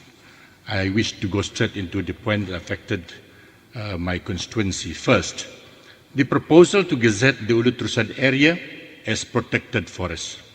Mr. Speaker, I must express my concern about the government's third attempt to designate a significant area in Ulu Trusan located in my constituency as a protected forest, which we refer to as the Ulu Trusan Protected Forest. The initial proposal was made in May 2015, followed by a second attempt in February 2022, both of which faced strong opposition from the affected community. Petition was submitted on both to the former Chief Minister and the current Premier, leading to the suspension of those proposals. Thus, it is profoundly disappointing that we find ourselves in this position once again. On 21st July 2025, the Regional Press Office in Limbang issued a memorandum directing the District Officer to publish Gazette number 283 on the District Office Notice Board in Lawas, initiating the process for the proposed declaration of the Ulu Trusan Protected Forest. On behalf of my community, I submitted a petition with over 2,257 signatures to the Honourable Premier on 24th September 2025, requesting the immediate withdrawal of this Gazette. Mr. Speaker, what troubles me is the absence of prior consultation with the community before issuing the memorandum. This disregard for consultation is alarming, especially in light of clear assurances provided to me in 2022 during a meeting with the Premier, the relevant agency, where it was promised that consultation would precede any future proposal. Had proper consultation been conducted, the authorities would have been acutely aware of the community's steadfast opposition to this designation. The vast land area proposed would severely restrict local people's ability to continue the traditional way of life.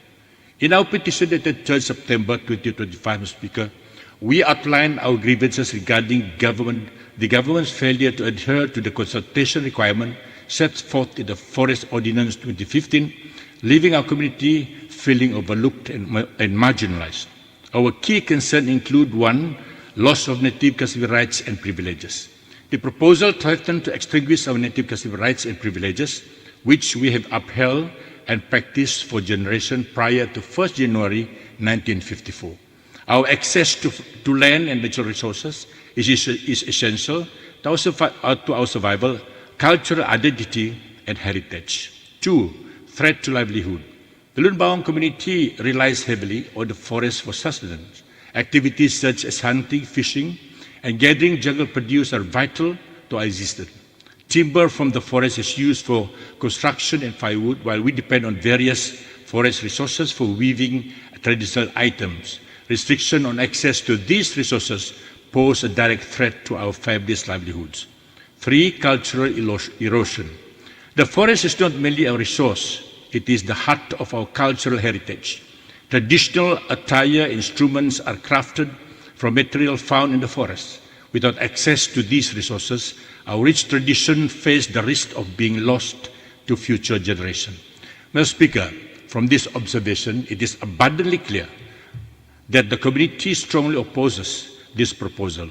While we commend the aim of environmental preservation, such objectives must be balanced with the voices and needs of the very people who have lived on this land for generations.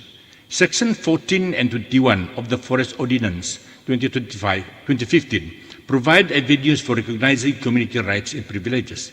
Therefore, I urge the government to commit to facilitating an inclusive and transparent consultation process with our community regarding these ancestral lands and forests.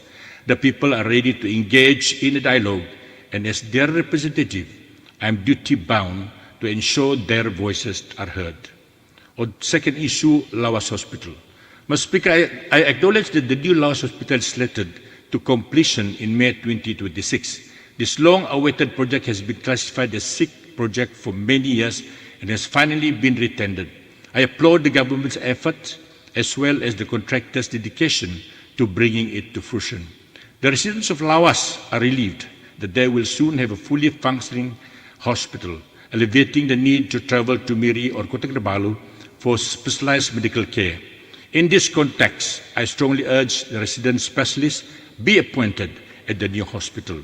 However, I want to draw attention to several rural clinics within my constituency, such as those in Long Semado, Baklalan, and Tanglapadan in Trusan, that remain in dire need of repair and reconstruction. During our last sitting, the Deputy Premier disclosed that 76% of health clinics in Sarawak are in poor condition. This statistic is unacceptable, especially for a state progressing in economic development. Rural communities deserve access to health care of equal quality to that available in the urban centers. Therefore, I inquire whether the rural clinic in Lawas will also be staffed by resident doctors, similar to the clinic in Barrio, rather than relying solely on nurses or medical officers. While I recognize this issue falls under the federal government, Mr. Speaker, I essentially hope that the overseeing state ministry will advocate for the urgent repair of rural clinics and the deployment of full-time resident doctors to these facilities. On drug abuse. Mr. Speaker, drug abuse remains a profound concern in Lawas and across the nation. And I understand that the honourable member from Radong also had raised this issue earlier on. The alarming spread of Sabu poses a significant threat, and despite decades of awareness campaigns and enforcement action, the problem continues to escalate. In September this year, the Federal Home Minister emphasized that synthetic drugs are the region's most pressing narcotics challenge, as noted at the 19th ASEAN Ministerial Meeting on Transnational Crime. I have previously brought this issue to the attention of this House multiple times. In May 2012, I reported that Sabu was openly available for purchase even in local markets. At that time, I was informed that 1 in every 5 individuals had experimented with it. I have collaborated with the Sarawak National Anti-Drugs Agency, AADK, and the Lawas OSPD and facilitated discussion with the community. Sadly, the situation has persisted and worsened despite these efforts.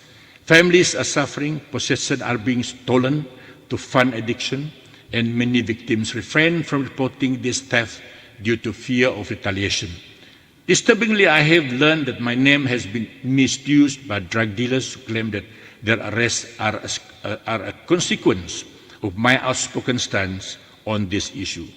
While we may not be able to eradicate drug abuse entirely, Mr. Speaker, it is imperative for us to unite government, enforcement agencies, community leaders, and civil society to prevent further youth from succumbing to addiction and to support those affected. I strongly propose that the government establish a drug rehabilitation center in Lawas, and without such a facility, the social and economic costs of addiction, broken families, financial despair, and lost lives will continue to soar. Furthermore, I propose integrating drug abuse awareness into the school syllabus. Preventive education must begin as early as primary school. The Sarawak-Sabah Link Road. Mr. Speaker, I reiterate my call for contractors working on both Phase 1 and Phase 2 of the SSLR to strictly adhere to safety standards and construction specifications set by the consultant. Additionally, I urge the local manpower be employed, particularly for Phase 2, Package 3 to Baklalan and Package 4B to Limbang. I have received credible information suggesting that some Phase 2 contractors are subcontracting to foreign entities from China, dismiss local workers in favor of foreign labor. I seek clarification from the government regarding this practice. In terms of road safety, it is essential that proper temporary bypass lanes be constructed. I'm informed that foreign subcontractors are neglecting to provide such bypasses, posing a significant risk to road users navigating these unfamiliar and challenging terrains. Mr. Speaker, moreover, concerning Package 3 from Longkumap to CIQS at Long Midang Budukdur, I've been informed that the road does not extend all the way to CIQS, stopping approximately 10 to 14 kilometers short.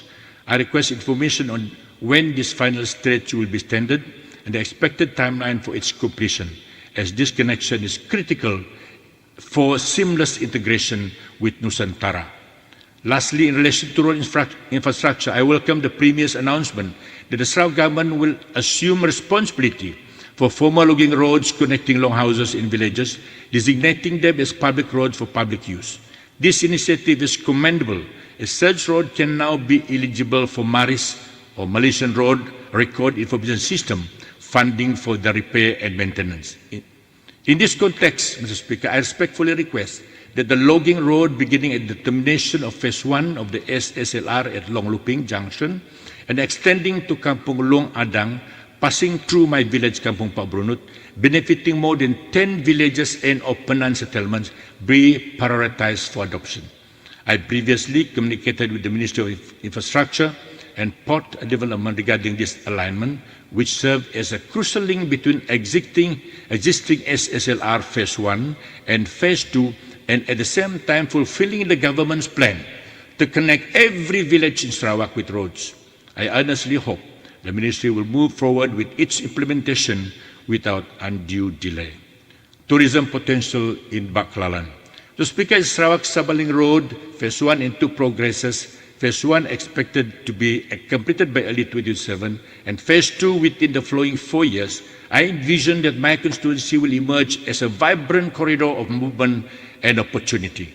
Additionally, with the impending establishment of Nusantara, Indonesia's new capital in Kalimantan, and the completion of the CIQS complex at Buduk Nur Long Midang, the Lawas Highlands are strategically positioned to benefit from increased cross-border tourism and trade. I maintain that the Lawas Highland is one of the most pictured regions in Sarawak. The majestic mountain part of the Krukar Range in Sabah and the Tama Abu Range in Sarawak offer breathtaking views and pristine nature that are sure to attract both domestic and international visitors, particularly upon completion of the SSLR. We take pride that Gunung Murud, the highest mountain in Sarawak, resides in NH1 Baklalan. It presents an opportunity to mountain trekking, climbing, bird watching, and the exploration of our unique flora and fauna. Not far from Gunung Murud lies Batu Lawi, the third highest mountain in Sarawak, which also possesses great tourism potential. Moreover, the Trusan River, still largely unexplored, holds immense promise for rafting and water adventure activities. Our highlands are also renowned for producing some of Malaysia's finest agricultural products, our world-famous Adan rice, white, red, and black varieties, the sweetest pineapple in Sarawak, and extraction activities from the tenom tree, scientifically known as Listia cubiva, in Long Talingan, Long Kerbangan, and Long Rosu. I may be biased, Mr. Speaker, but having traveled extensively across the country, I confidently assert that the Lawas Highland is among the premier destinations in Malaysia for promoting ecotourism and agrotourism. Additionally, our region is endowed with unique biodiversity. The Payak Maga Highlands in Long Sukang are home to the black oriole, Oriolus hosi, a bird once thought to be extinct and rediscovered in our area. For bird enthusiasts, this alone is a remarkable treasure. Furthermore, all 8 species of the hornbills, the proud symbol of Sarawak, can be observed in our region, including within my farm in Ruadachang. I commend MOTEC to recently organizing a program in my constituency to guide residents on homestay requirement and facilitate registration. I appreciate the directors of MOTEC and Tourism Sarawak for their engagement, and I genuinely hope that both the Ministry of Tourism and the Sarawak Tourism Board will consider developing the Lawas Highlands with concrete and sustainable initiative. With a well-structured vision, this area could certainly evolve into Sarawak equivalent of Cameron Highland, Genting Highland, or even Kudasan in Sabah, a thriving eco-friendly destination for both ecotourism and agrotourism. Offshore oil gas deposit in Limbangan Lawas. Earlier this month, the Premier announced that initial studies conducted by Petros have indicated potential onshore oil and gas deposit in Limbangan Lawas, with detailed studies currently underway. If confirmed, this discovery could yield substantial economic benefit for both districts. However, I urge that highly trained experts be employed to ensure safety and to prevent accidents, such as the pipeline explosion that previously occurred along the Petronas pipeline, which ultimately had to be decommissioned. Mr. Speaker, in conclusion, I extend my warmest wishes for a blessed Christmas to all Sarawakian Christians and to everyone a happy New Year 2026. May God bless Sarawak and all the people, and may justice and righteousness flow like the mighty Rajang River from this esteemed house to enrich our beloved fair land Sarawak. Thank you, Mr. Speaker, for your indulgence. Thank you, Yang Berhormat Berkelalan. I'd like to call Yang Berhormat Jepak, please. Terima kasih, Yang Berhormat Dato' Speaker. Bismillahirrahmanirrahim. Assalamualaikum warahmatullahi wabarakatuh. Salam Ibu Pertiwiku, salam Sarawakku sayang, dan salam Sarawak maju mamau. Terima kasih, Dato' Speaker, yang telah memberi peluang kepada saya untuk mengambil bahagian dalam rang Undang-Undang Pembekalan 2026 Bil 2025. Dato' Speaker, di kesempatan ini, Dewan yang mulia ini, saya dan warga Dun Jepak merakamkan setinggi-tinggi tahniah kepada Yang Amat Berhormat Dato' Petinggi Tan Sri Dr.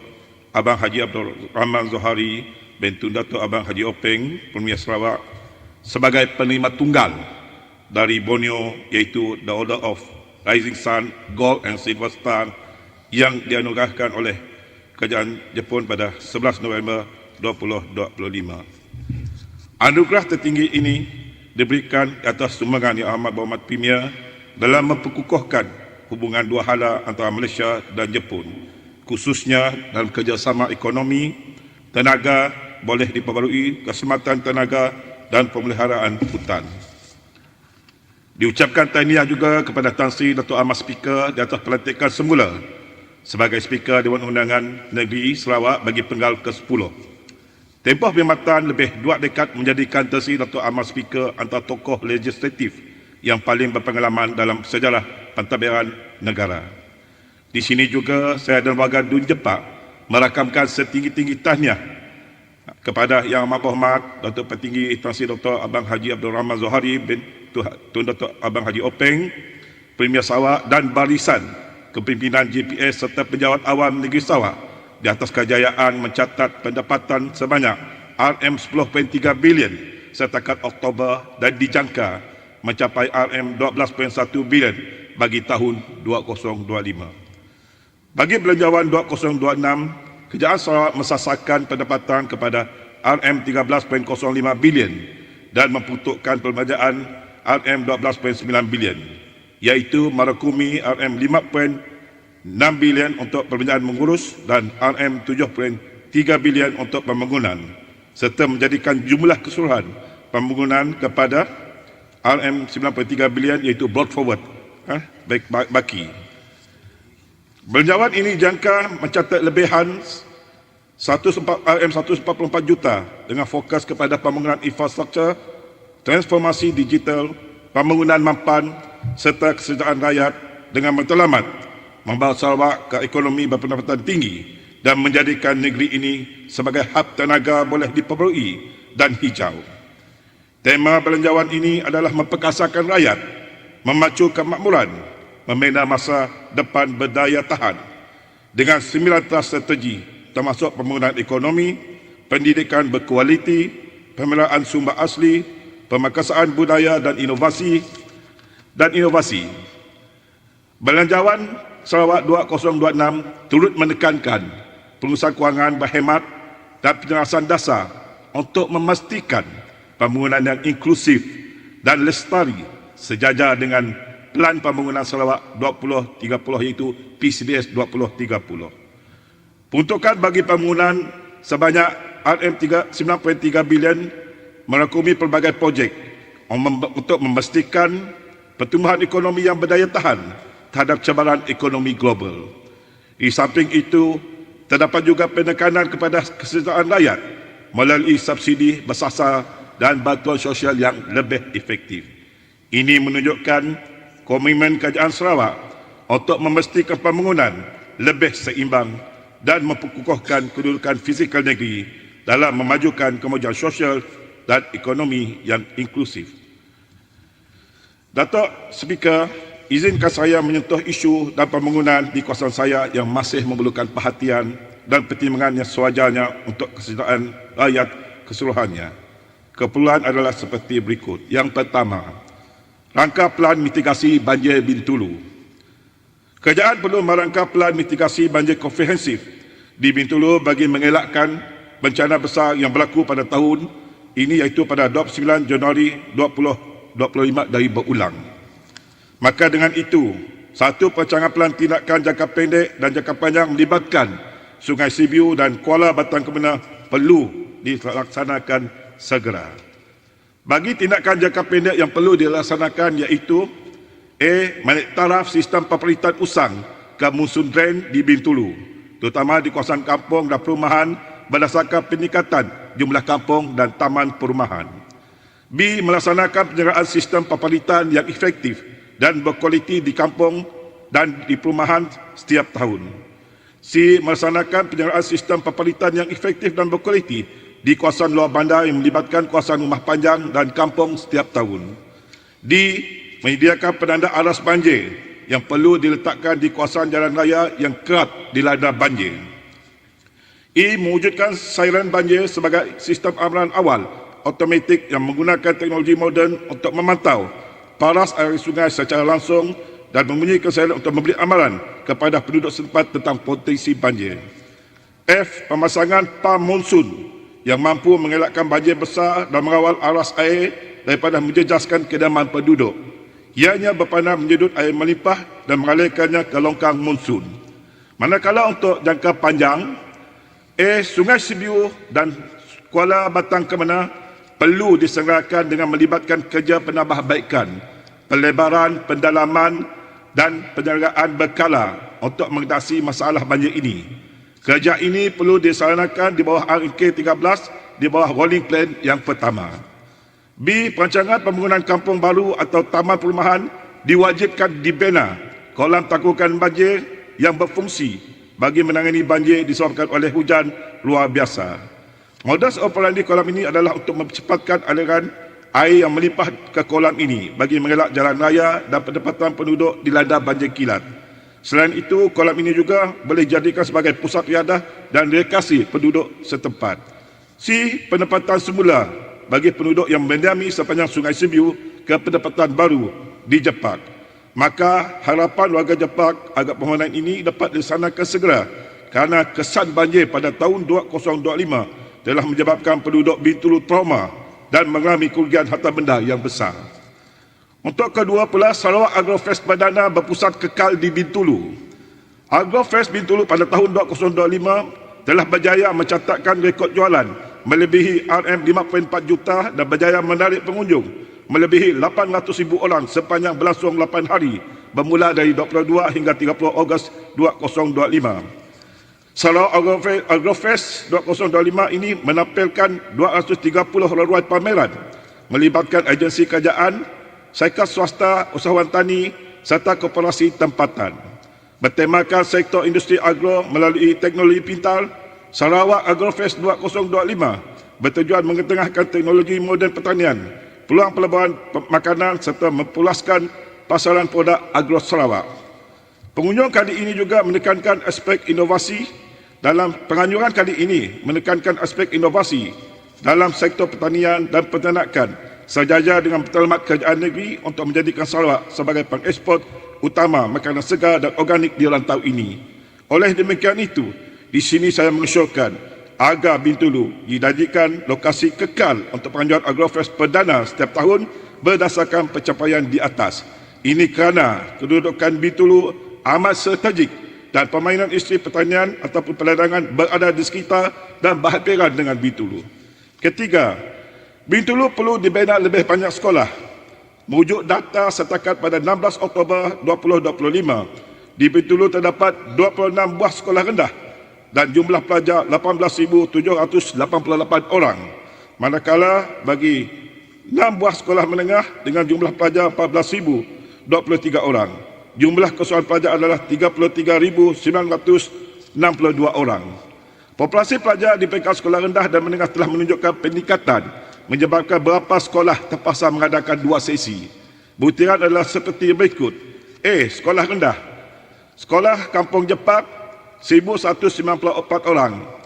SK Ulu Segan 722 orang. Walaupun sekolah ini baru tetapi memerlukan blok tambahan.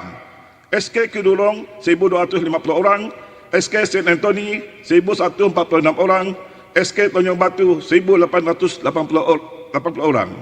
Untuk sekolah menengah, SMK Kemana 1,942 orang. SMK Baru 2,129 orang.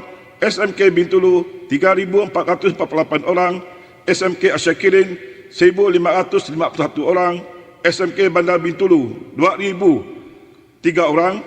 Dan SMK Kidurong 2,450 orang.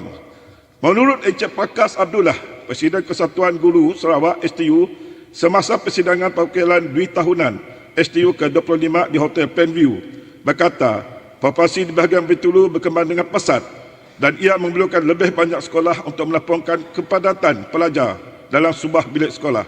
Beliau juga menjelaskan perlu mengambil kira prosedur operasi yang telah ditetapkan oleh Kementerian Kesihatan, iaitu jarak 1 meter. Jumlah bilik darjah sememangnya tidak cukup untuk menampungkan jumlah pelajar. Oleh demikian, Bintulu amat memerlukan sekolah baru bagi menampung populasi yang semakin meningkat dan demi keselesaan pelajar. Keempat, pembinaan mini stadium di Jepak. Fasiliti sukan seperti mini stadium akan menjadikan tumpuan golongan belia terlibat aktif dalam sukan. Bakat mereka dapat digilap dengan mencokil potensi diri yang ada pada mereka melalui sukan. Impak dari sukan, kata beliau, adalah seperti berikut. Pertama, memupuk perpaduan dan integrasi. Sukan menjadi medan untuk rakyat berbilang kaum dan latar belakang untuk berinteraksi, bekerjasama dan bersaing dalam suasana yang harmoni sekaligus mengukuhkan hubungan silaturahim. Kedua, mengisi lapang dengan aktiviti positif.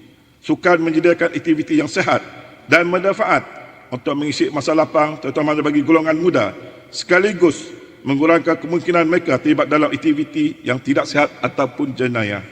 Ketiga, membangunkan karakter dan disiplin. Melalui sukan, individu dapat mempelajari nilai-nilai seperti disiplin, kerjasama dan integriti. Kejayaan dan kekalahan dalam sukan juga mengajar tentang pengurusan emosi, ketabahan dan semangat kesukanan. Keempat, meningkatkan kesihatan mental dan fizikal. Aktiviti sukan yang kerap dapat meningkatkan kesihatan fizikal dan mental yang secara tidak langsung mengurangkan stres dan tekanan, menjurus kepada masyarakat yang lebih sihat dan positif. Secara tidak langsung, kerajaan telah mewujudkan faktor-faktor pelindung ke atas belia melalui fasiliti sukan dan penganjuran aktiviti ataupun program untuk menjauhi diri mereka daripada terjebak gejala sosial dan penyalahan gunaan bahan terlarang. Kelima, Jepak Waterfront. Pembinaan Jepak Waterfront adalah merupakan value added atau nilai tambah kepada Jambatan Tun Taib Mahmud sebagai new landmark di Bintulu. Lokasi yang cadangkan untuk Jepak Waterfront ialah bermula daripada Bintulu Integrated Administrative Centre IAC dengan panjangnya 3 km menghadap Laut Cina Selatan. Impak daripada Jepak Waterfront adalah seperti berikut. Pertama, membangunkan ekonomi tempatan, iaitu mewujudkan ruang komersial seperti gerai penjajah dan landscape yang cantik menjadi tarikan pelancong dalam dan luar negara. Kedua, meningkatkan aktiviti rekreasi, menyediakan ruang awam untuk pelbagai fungsi sosial seperti taman rekreasi, track jogging atau walking, outdoor gym, tapak perkhemahan dan sebagainya untuk tarikan pengunjung ke waterfront Jepak. Ketiga, mengendalikan hakisan pantai.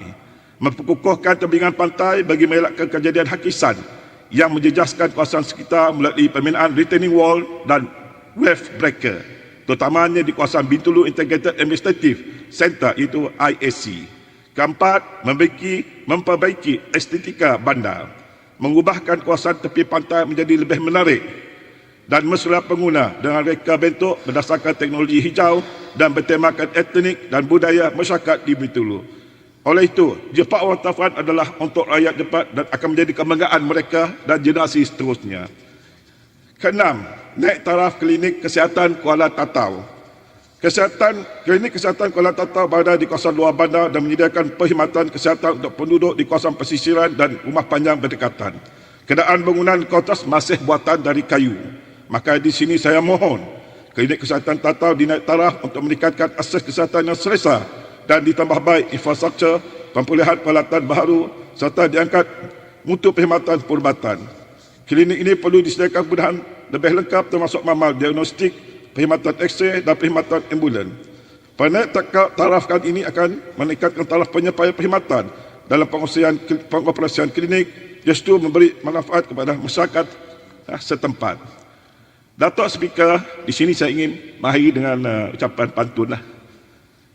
Kerabu ikan kelah hirisan kuini, campur cekor dengan daun selasih, di mentang sudah berjelawan terkini. Ayat bersyukur tiada yang tersisih. Kalau memakai kain pelekat, di bawah berjalan dapat selesa. Kalau pandai memimpin umat, negara aman, rakyat sentosa. Akhir kata, di sini saya ingin mengucapkan selamat menyambut Hari Krismas dan selamat menyambut Tahun Baru 2026 kepada semua ahli-ahli yang berhormat dan semua yang hadir dalam Dewan ini bagi yang meraihkannya. Sama-sama kita berdoa agar Allah memberkati belanjawan 2026 dan dirahsiai seluruh rakyat Sarawak. Dengan ini, Datuk Speaker, sukacitanya Jepak menyokong sepenuh Rang Undang-Undang Pembekalan 2026 Bil 2025 yang dibentangkan oleh Yang Amat Berhormat Premier Sarawak, Menteri Kewangan dan Ekonomi Baru. Sekian, terima kasih. Terima kasih Yang Berhormat Jepak. I'd like to call Yang Berhormat Pending, please. Thank you, Tuan Speaker. Tuan Speaker, on the 1st of August, when Kuching Water Board, Sibu Water Board and Laku Management were merged into Sarawak Water Sdn Bhd under SFS Incorporated, the public was promised better service, cleaner water and stronger management. KWB and SWB were said to be dissolved. The launch was grand, expectations were high. Yet 4 months later, until today, instead of improvement, we still see chaos, confusion, disorder, and a complete lack of basic readiness. The announcement was polished, but what followed has been a mess. Even the Sarawak Water website reflects the confusion. The website has not even been updated until today. If you go and access the website, go to your handphone now or go to your laptop, you will see the introduction states, formerly known as Laku Management Sdn Bhd. Where are Kuching Water Board and Sibu Water Board? How can a merger involving 3 major agencies end up looking like a mere rebranding exercise of one? The website also claims Sarawak Water has about 500 staff. But the Minister of Utilities and Telecommunication had earlier stated during the launch that 1,214 out of 1,248 staff agreed to join the new entity. So I ask, where did the rest go? How did 1,200 staff shrink to 500 staff? This huge discrepancy exposes poor planning and weak coordination. The staff list online is almost entirely from Laku. Where are the staff from Kuching Water Board and Sibu Water Board? The corporate profile, except the board of directors, you see pictures of them with the SS and the other perm sex photos in there, the rest are incomplete. If you access the management team, until today it's still under construction. If you go to the organization structure, to be updated soon, 4 months until now, you still need time to update. That's why the corporate profile is empty, no organization chart as well. The website itself is in disarray, mirroring the state of the organization. I also learned that there is still no confirmed CEO until now, still acting sampai bila. Is Sarawak truly so lacking in qualified leaders that we cannot appoint a CEO to run our statewide water supply? I understand that only 2 people are effectively holding the fort of the top management, and no full management meeting has taken place since the launch. The 3 entities met only once during the town hall session. After that, everything became unclear. How does the state expect stability, planning, or accountability when the leadership structure itself is missing? Furthermore, I have yet to see the official document confirming the dissolution of Kuching Water Board and Cebu Water Board. The minister insists they have been dissolved, but where is the proof as required under Section 19(5) of the Water Ordinance 1994? Why are the official website of Kuching Water Board and Cebu Water Board is still running? You still can access. On the ground, Kuching residents still receive Kuching Water Board application form with a Sarawak Water Sdn Bhd stamp on it. Operations still carry the old names. This alone shows Sarawak Water Sdn Bhd is not ready. 4 months after the launch, even the basic remain in pieces. Tuan Speaker, that is why our water problems continue. Muddy water, dirty water, constant leaks, frequent interruption. In Cebu, some areas had no water for days. In Kuching, there are only 2 functioning tankers. 1 small, 1 large in operation. The rest all out of service. How can Sarawak Water handle water emergency for a growing city with just 2 tankers, 1 small, 1 big? When ART construction repeatedly damages water pipes in Tabuan Jaya or Jalan Kana, Sutong area, yet there is not even sufficient tanker support to supply affected residents. Tuan Speaker, the Minister said the merger would strengthen water supply management, improve asset planning, and deliver higher consumer satisfaction. But every functioning organization begins with an organization chart with clear roles, clear reporting lines, clear structure. Sarawak Water does not even have this basic foundation. How do you run a statewide water without a proper structure? The minister also promised staff that their welfare will be protected, yet overtime payments have not been met since August. Why didn't you pay up your staff for their overtime? Staff who work nights, weekends, and odd hours to ensure residents have water have not been paid for their dues. Permanent staff nearing retirement are unsure if their pensions are secure. Contract staff were told they would receive a 20% increase through the public service remuneration system, yet even that is not reflected in their new basic salary. Meanwhile, senior personnel are travelling extensively while ground staff remain uninformed about the direction of the organization. They are anxious, confused, and feeling leaderless. This is not a good governance. Tuan Speaker, I therefore urge the Yang Amat Berhormat Premier to intervene. The purpose of the consolidation was to create efficiency, integration, and reliability, paving the way for 100% clean water coverage by 2030. But Sarawak Water today is no way close to achieving this vision. So I would like to remind the minister concerned, he may travel as he wishes, but he must first put his house in order. Tuan Speaker, KCPS Sdn Bhd has been appointed since 2005 to manage car parking bays within the DBKU and MBKS jurisdictions in Kuching. The company is owned by MBKS 26%, DBKU 26%, and Rezeki Tinggi Sdn Bhd 48% shareholding. This means 52% of KCPS is effectively owned by the public through their local councils. Therefore, the public has every right to demand transparency and accountability over its operation and finances. Tuan Speaker, this company made profit in the beginning of the year, except year 2013. Yet from year 2017 onwards, its performance has deteriorated sharply. KCPS recorded losses in 2013, 2017, 2018, 2019, 2021, 2022, and more severely in 2023. I have yet to see the audited report for 2024. Its losses reaches 2,193,517. Meanwhile, the company's current liability have skyrocketed to 40,225,499,000 in 2023. This is not merely a financial concern, it is a glaring sign of systematic mismanagement.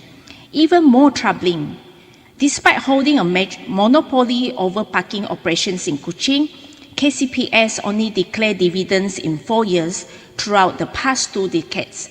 That is year 2008, 2009, 2010, and 2011.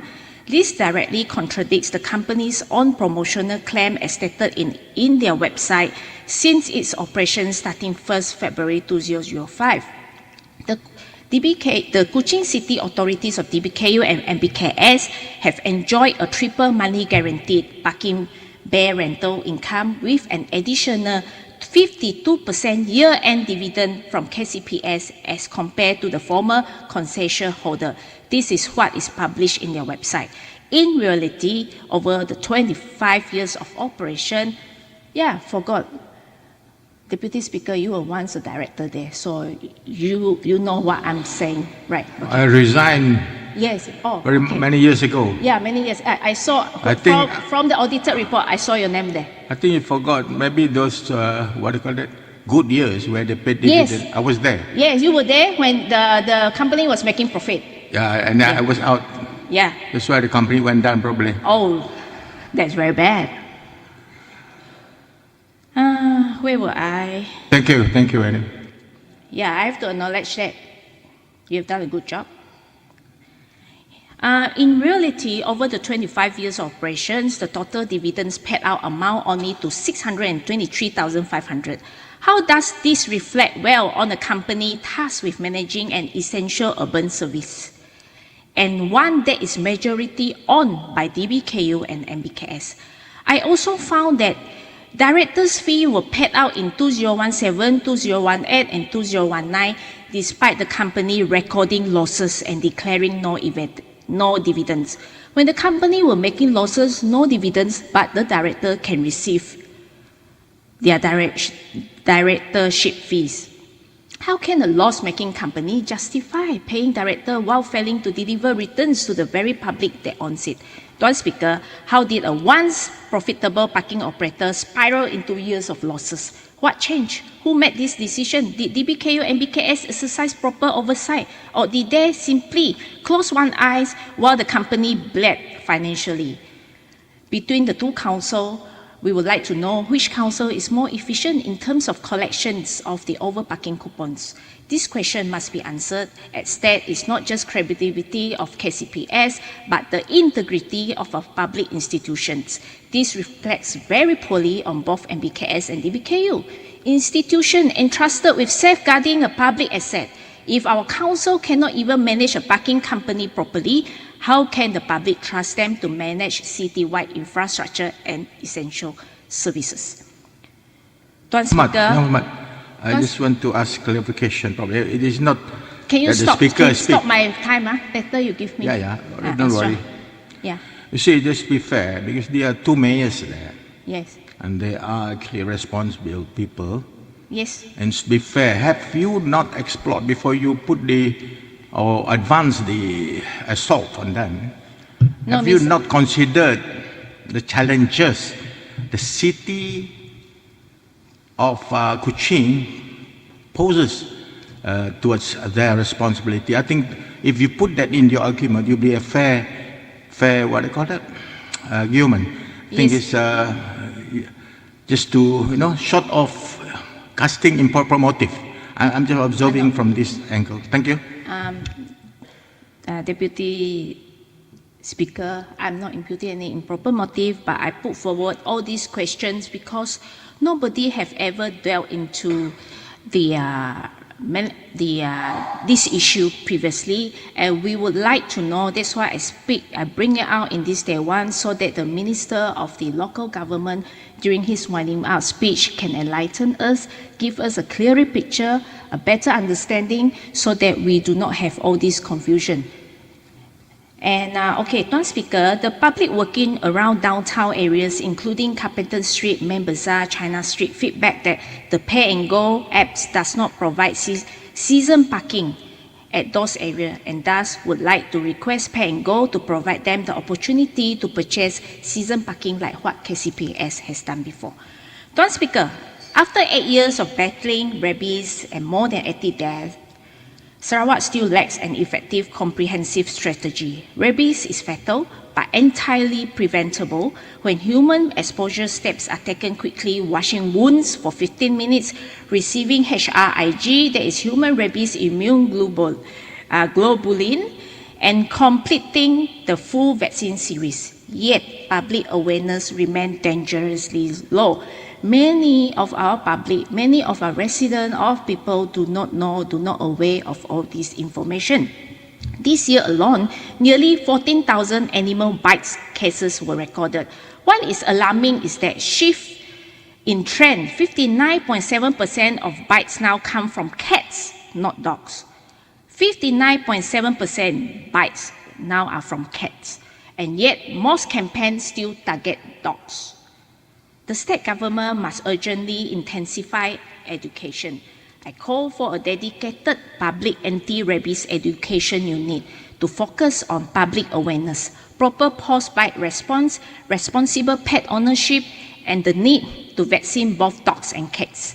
This is affordable, practical, and long overdue. It can be set up either under the Department of Veterinary Services or the Ministry of Public Health, Housing and Local Government. So set up a public anti-rabies education unit to focus on all this awareness campaign.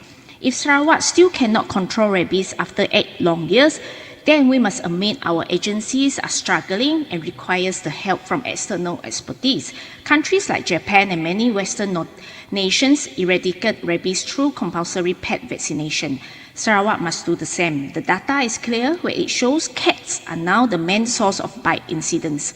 Continuing to focus only on dogs is outdated and ineffective.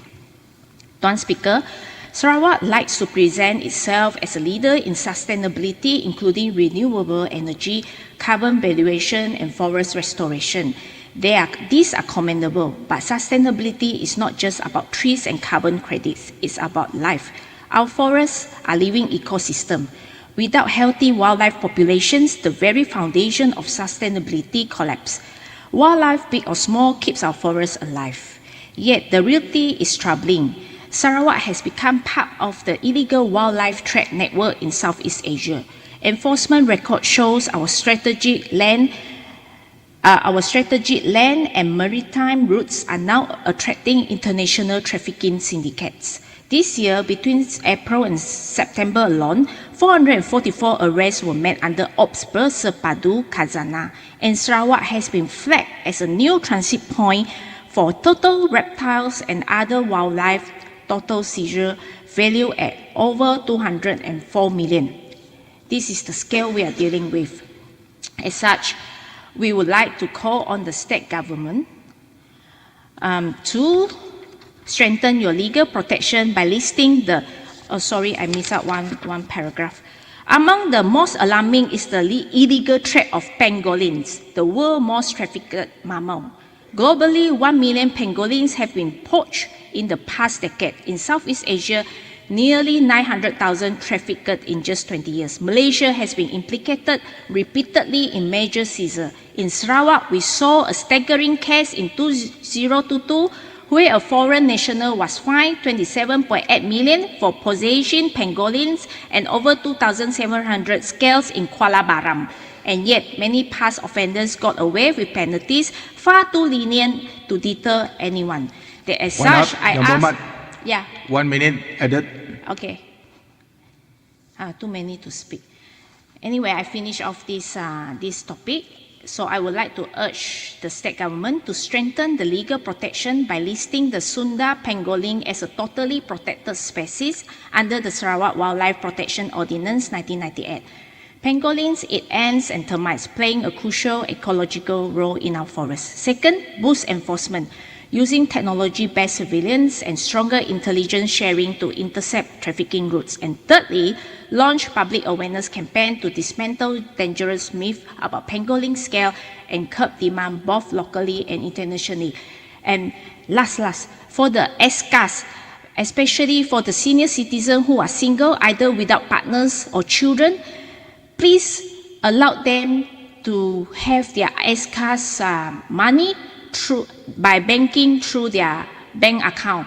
Not that they do not want to own a smartphone. Even though you give them smartphone, they also don't know how to operate. That is their call to the state government. Next year is going to increase to 500 ringgit. But for this vulnerable group, please consider allow them to receive the SCAS money through bank account, like what you do, like what the welfare department is doing by banking the money into the bank account. Thank you. With that, I conclude. Thank you, Yang Berhormat Pending. It seems that there's no one coming in to follow Pending. Anyone to wish to debate on this matter?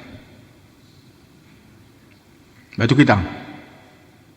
Yang Berhormat Batu Kitang. I think it's quite early to adjourn. It's only 11:30. Yeah. Thank you. Yang Berhormat Batu Kitang, please. Thank you, Honorable Tan Sri Dato' Amas. Sorry. Once a while, okay. Honorable, Once a while, okay. Dato' Deputy Speaker. Jangan tengok saja, okay. Okay.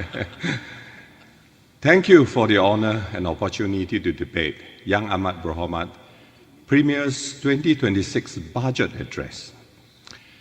Before I begin, Honorable Deputy Speaker, allow me to record my heartfelt congratulations to Yang Amat Berhormat Tan Sri Abang Johari Tun Openg, Premier of Sarawak, on being conferred the Order of the Rising Sun, Gold and Silver Star by the Government of Japan, a prestigious honor that reflects the Right Honourable Premier's visionary leadership and Sarawak's growing international stature.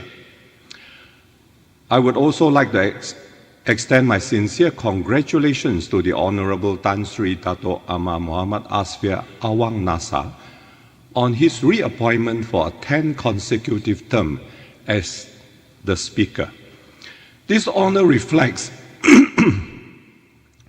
his exemplary stewardship, his unparalleled tenure as Malaysia's longest-serving legislative speaker, and his enduring role as a steadfast pillar of stability in this august House.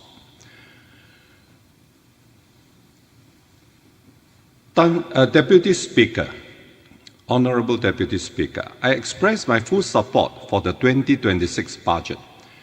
With a projected revenue of 13.05 billion and an ordinary expenditure of 12.91 billion, Sarawak is expected to record a surplus of 144 million in 2026.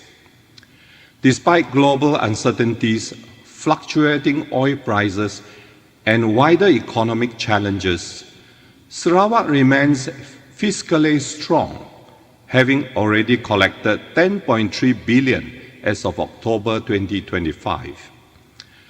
Our revenue remains solid, our expenditure stays controlled, and we continue delivering key infrastructure projects while investing heavily in education and social support. Sarawak's strong fiscal foundation is not because of luck. It reflects discipline, foresight, and unity of purpose.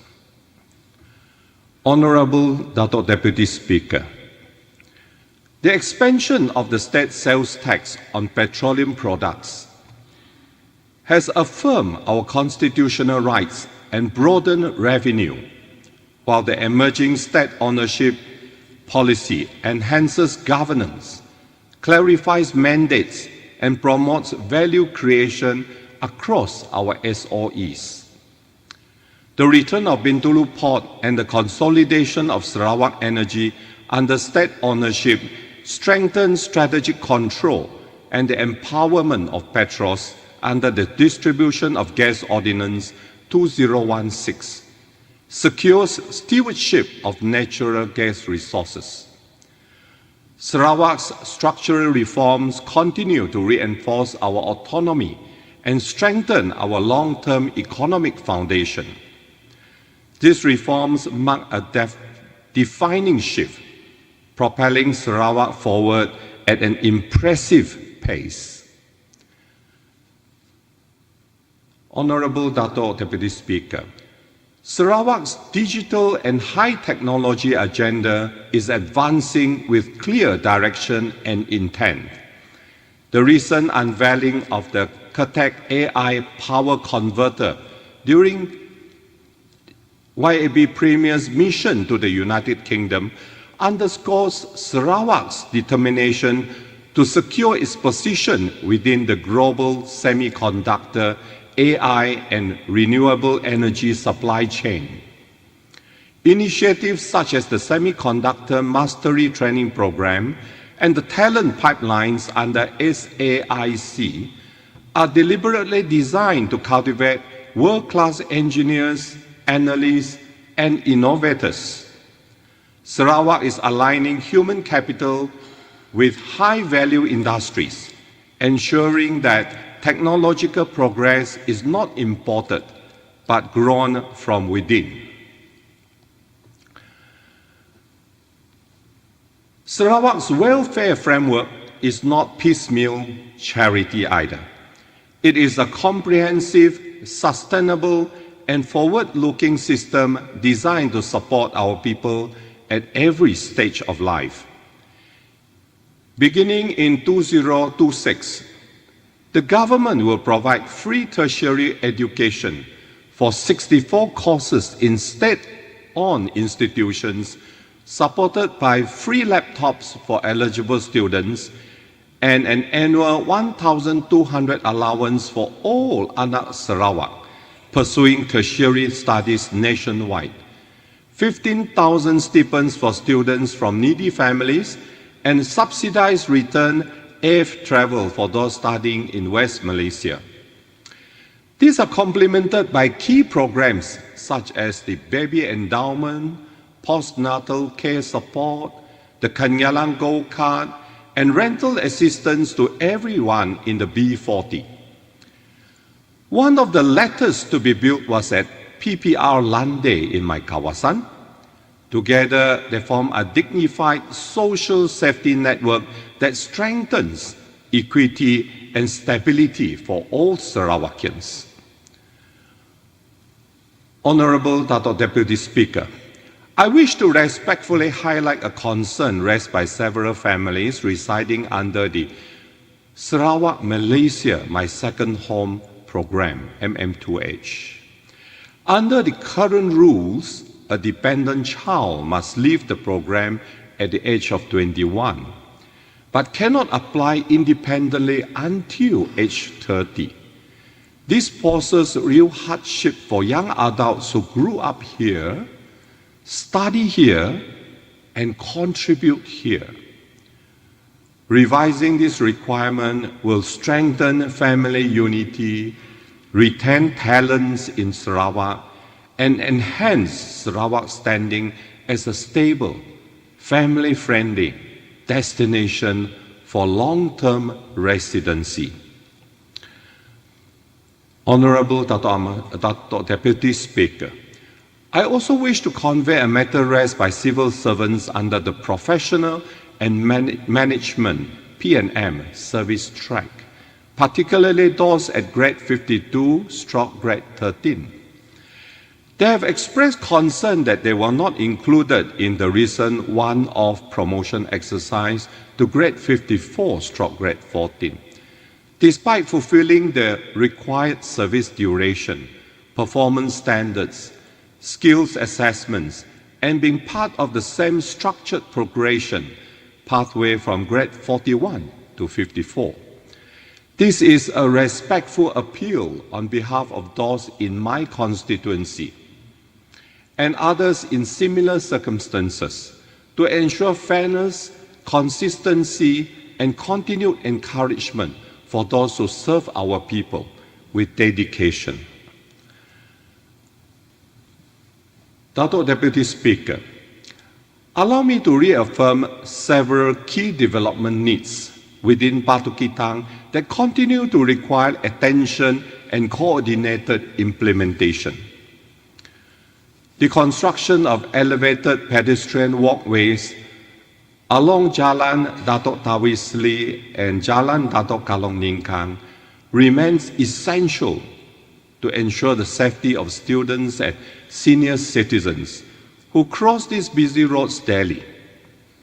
In addition, drainage upgrading works in Taman Kongpin and Taman Foksan are necessary to address recurring flash floods during periods of heavy rainfall. Similarly, efforts to improve water supply reliability for residents in Kampong Bunga Rampai and the 10-Mile Bazaar area are important to support both households and local businesses. The issue of water in the 10-Mile Bazaar to a number of shop houses has been there for the last 2 years, and I fail to understand why this cannot be addressed immediately.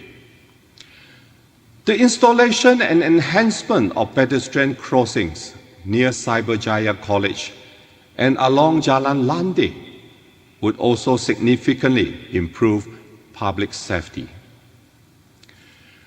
Finally, I respectfully seek clarification on the timeline for the tar sealing and the maintenance of Jalan Batu Kitang from Kampong Haji Paki to Batu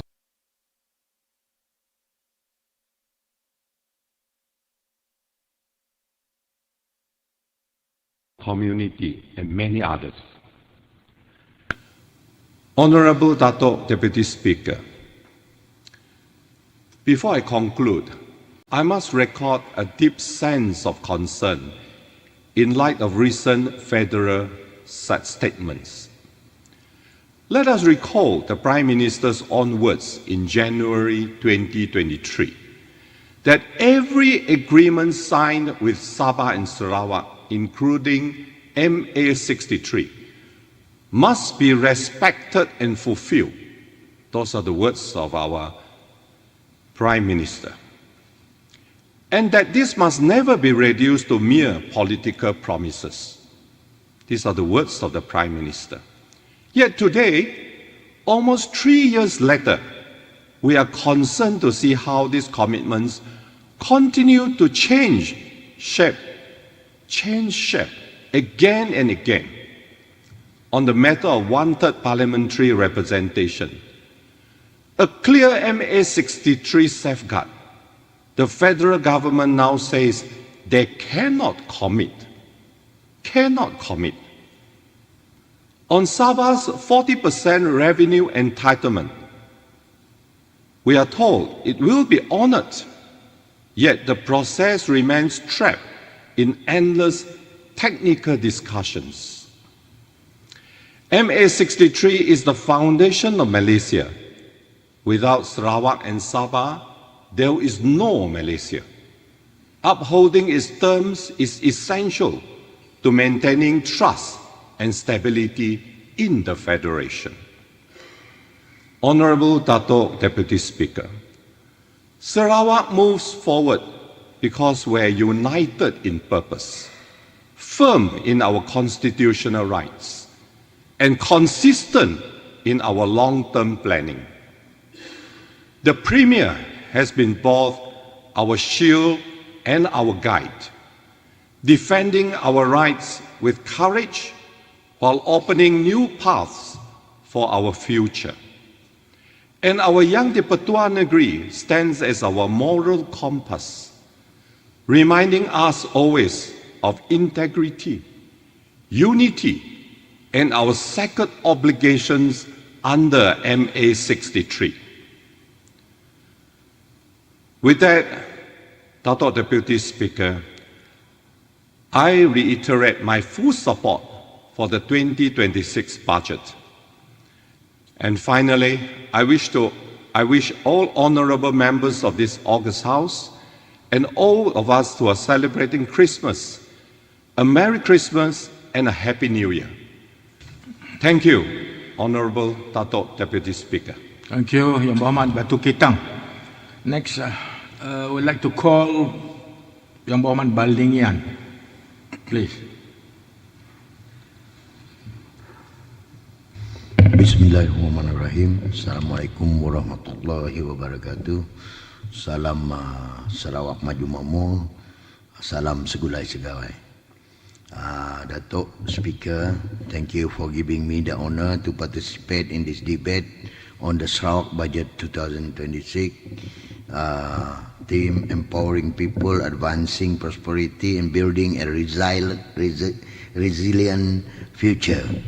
It is great respect that I rise today to voice my full support for this budget, which once again reflect the premier visionary leadership and government unwavering commitment to strengthening Sarawak long-term prosperity while safeguarding the well-being of her people. Datuk Speaker, this year budget is stable at a time when the global economy continues to face considerable uncertainty. International trade is affected by the shift in geopolitical dynamics, changing supply chains, increasing protectionism, and fluctuating commodity prices, particularly crude oil. These challenges, though external in nature, influence every economy, including ours. Yet, amid this global environment, Sarawak continue to demonstrate remarkable resilience and disciplined governance. Our projected economic growth of 4.5 to 5% in 2025, with an average, which an even stronger outlook at 5.0 and 6.0% in 2026, is a testament to the soundness of Sarawak policies, the vibrancy of our economic sectors, and the confidence that investors place in our state direction. This figure did not occur by chance. They are the result of deliberate planning, structural strengthening, and strategic investment made over many years under the steadfast leadership of our Premier.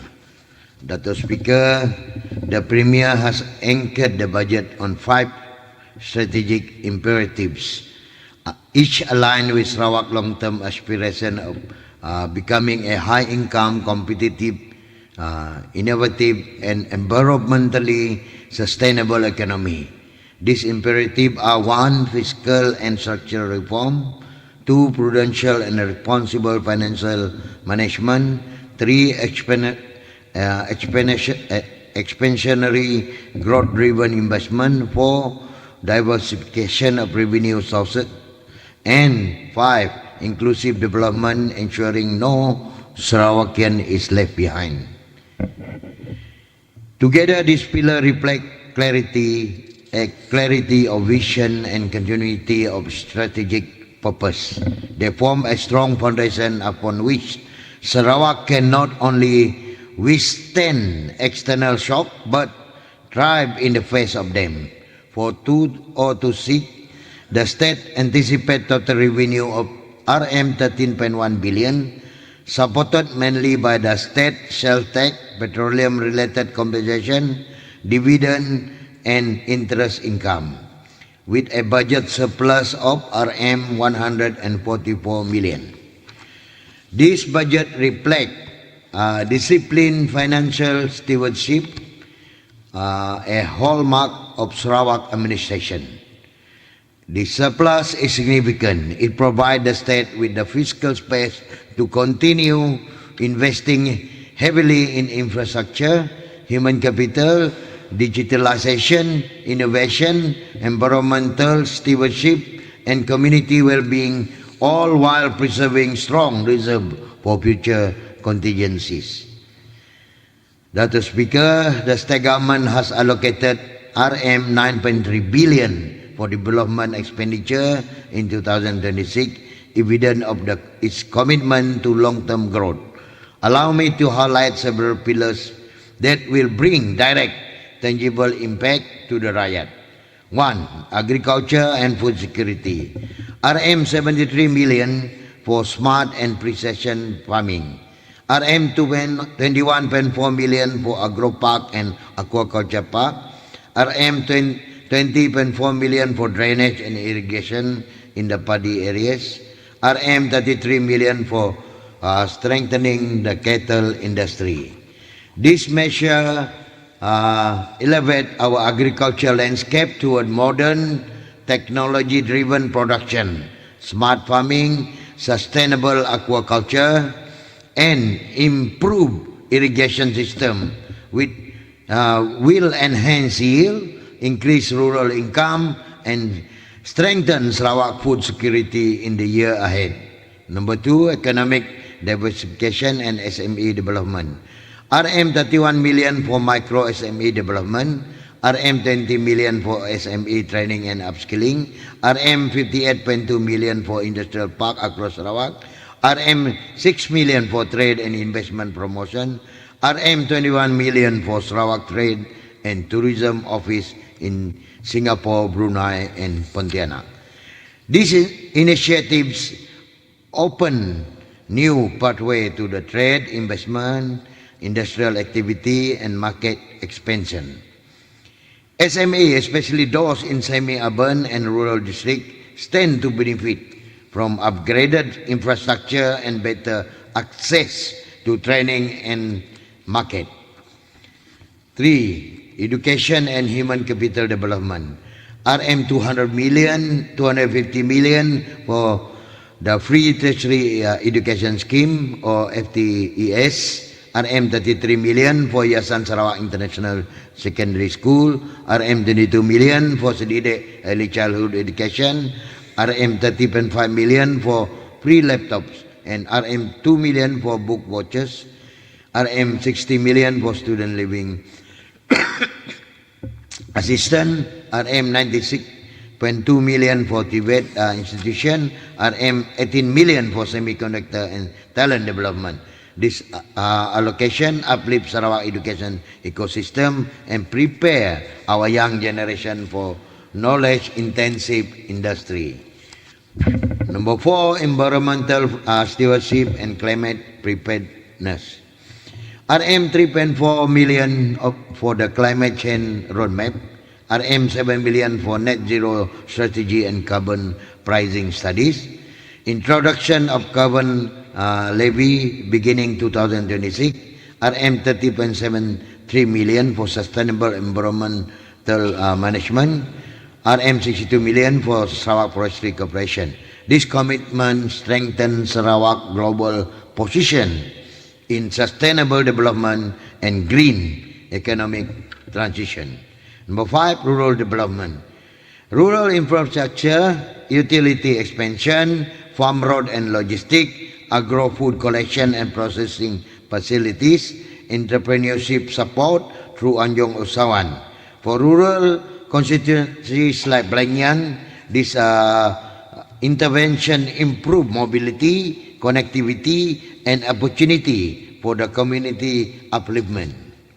As we acknowledge the broad and transformative impact of this budget across Sarawak, it is also essential to ground our focus on the real and immediate issue faced by our local community. In this regard, I wish to raise several concerns in Balingian that require urgent and coordinated action. Dr. Speaker, number 1, isu nelayan. Isu penangkapan nelayan tempatan oleh Jabatan Perikanan Malaysia di Kuala Balingian dan Mukah menimbulkan keresahan. Penguatkuasa undang-undang haruslah disertai dengan budi bicara, memandangkan mereka bergantung kepada hasil laut sebagai punca pendapatan. Sementara itu, persepsi bahawa pencerobohan nelayan asing belum ditangani sepenuhnya memerlukan mekanisme penguatkuasa yang lebih menyeluruh. 2. Penempatan agensi kerajaan. Saya mencadangkan penubuhan pusat kawalan operasi APM di daerah Kecil Belingian. Naik taraf premis bomba komuniti termasuk kelengkapan dan ruang operasi. Latihan berkala untuk bomba sukarela dan penempatan seorang pegawai penyelia sepenuh masa di Stadium Mini Belingian. Nombor 3, pendidikan. Projek SMK Belingian telah terlalu lama tertangguh. Saya merayu agar pelaksanaannya dipercepatkan demi memastikan akses pendidikan menengah yang wajar kepada anak-anak Belingian. Nombor 4, telekomunikasi. Gangguan telekomunikasi dan kes vandalisme terhadap menara serta peralatan rangkaian telah menjejas kehidupan harian penduduk. Pendekatan yang lebih tegas dan penyelenggaraan berkala amat diperlukan. Nombor 5, bekal air bersih. Aku megah dekat ngenatai ke isu berkawul engkau penanggul air bersih ti agi bedau stabil serta cukup berapa kandang dur Belingian. Penanggul bakat tu suai hamad ngeruga pengawak bersari-sari rakyat. Aku ngarap penanggul tu diputar ngawala leh. Ngambil ke rakyat tidudi hari nadai penanggul agi. Nombor 6, ketua masyarakat ketua kaum. Perintah Sarawak udah ngaku tanggung pengawak sidak tuai raban bangsa ti udah jadi penyambung antara rakyat dengan perintah. Perambuk ti dekat nambah ke tuai raban bangsa ti baru di muka ngau Belingian kelebih lagi pemencaiban udah dikenatai ngagai jawatan kuasa KMKK. Aku harap peminta tu dilulus ngau lengkas ngambil penanggul ti bergaul ngau kes mahkamah uliah diputar ngau jampat. Nombor 7, butik hotel dan rest house Belingian. Saya mohon penjelasan mengenai status butik hotel dan hotel Belingian yang telah dilulus pada 20 Mac 2022. Saya juga ingin mengetahui kemajuan rest house Belingian yang telah diperuntukkan RM 10 juta pada Januari 2025. 8, biojisim. Loji rintis rawatan sisa cecair sagu di Kampung Teh Tabor masih belum beroperasi walaupun pemasangan meter telah siap. Penduduk ingin mengetahui bila projek ini dapat dimulakan sepenuhnya. 9. Naik taraf skim pembesaran kampung SPK. Saya mohon agar SPK lama dinaik taraf mengikut spesifikasi baru meliputi jalan berturap, parit konkrit, lot bertembok serta bekalan air dan elektrik. Skim terlibat termasuk SPK Jebungan Pasar 2, SPK Tabor, SPK Tutus Hilir dan SPK Kuala Belingian. Hakisan sungai nombor 10. Hakisan di Kampung Teh Labak, Kampung Ragai, Tutus Hilir dan kawasan Batang Gigis Ulu Mukah semakin membimbangkan. Tindakan segera diperlukan demi keselamatan penduduk. 11. Fasiliti pengangkutan. Akibat peningkatan jumlah kenderaan berat yang menggunakan jalan pesisir pantai di kawasan Belingian, saya mencadangkan agar pihak berkuasa tempatan dapat mengenal pasti serta menyediakan kawasan parkir khas untuk lori bagi meningkatkan tahap keselamatan dan mengurangkan risiko kemalangan. Selain itu, saya juga mencadangkan agar lokasi transit bas dikenal pasti demi keselamatan dan keselesaan orang awam.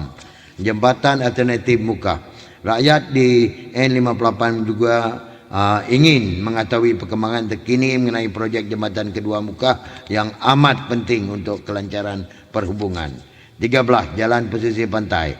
Saya mencadangkan jalan pesisir pantai dinaik taraf menjadi jalan dua hala bagi menampung peningkatan trafik dan kenderaan berat.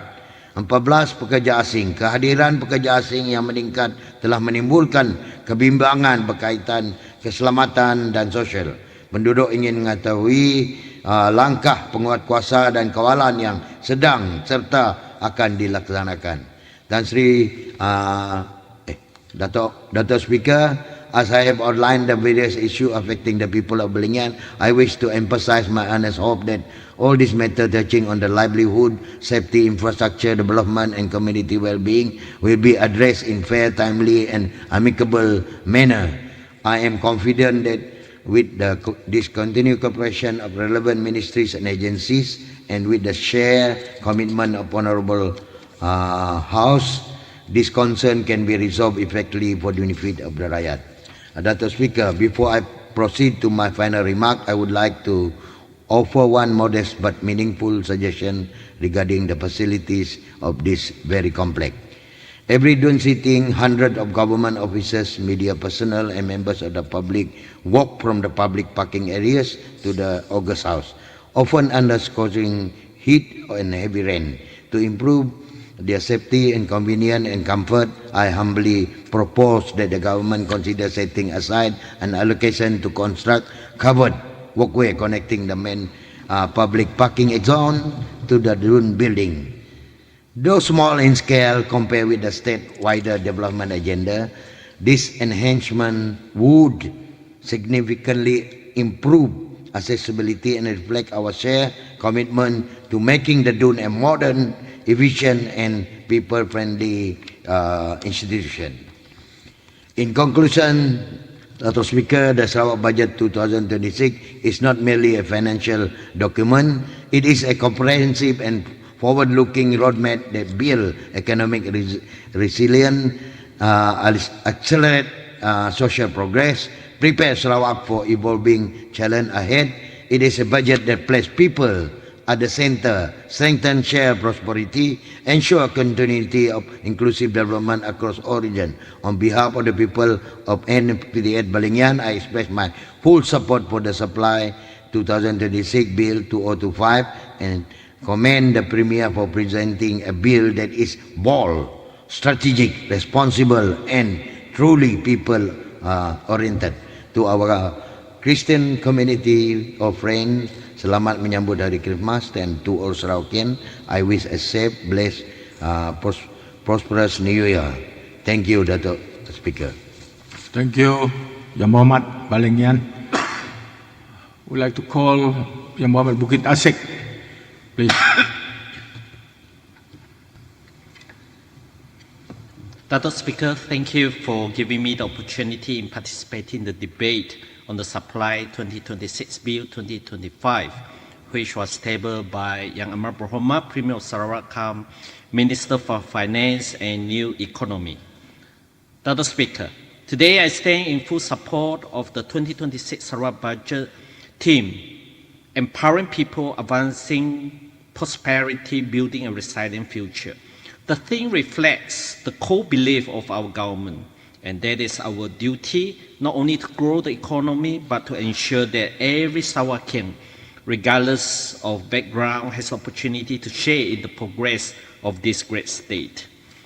Dr. Speaker, I am pleased to note that 2026 Sarawak budget is a strategic and expansionary budget support by continued revenue and re-engineering and prudent financial management, with an estimated revenue of ringgit 13.05 billion and ordinary expenditure of ringgit 12.91 billion.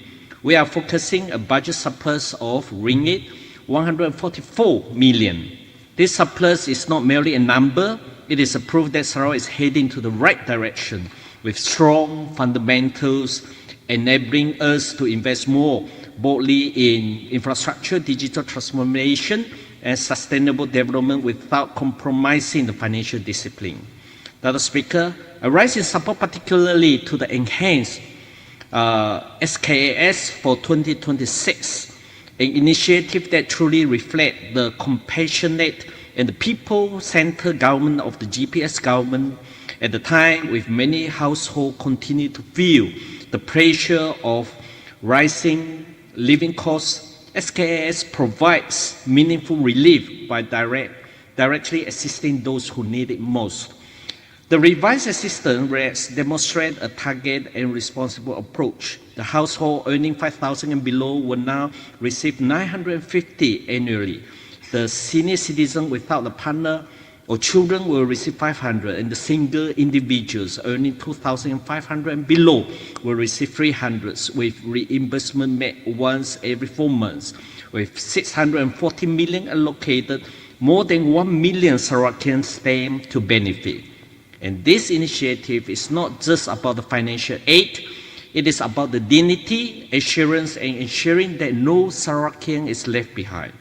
Dr. Speaker, there are a few issues that I would like to bring attention to the August House.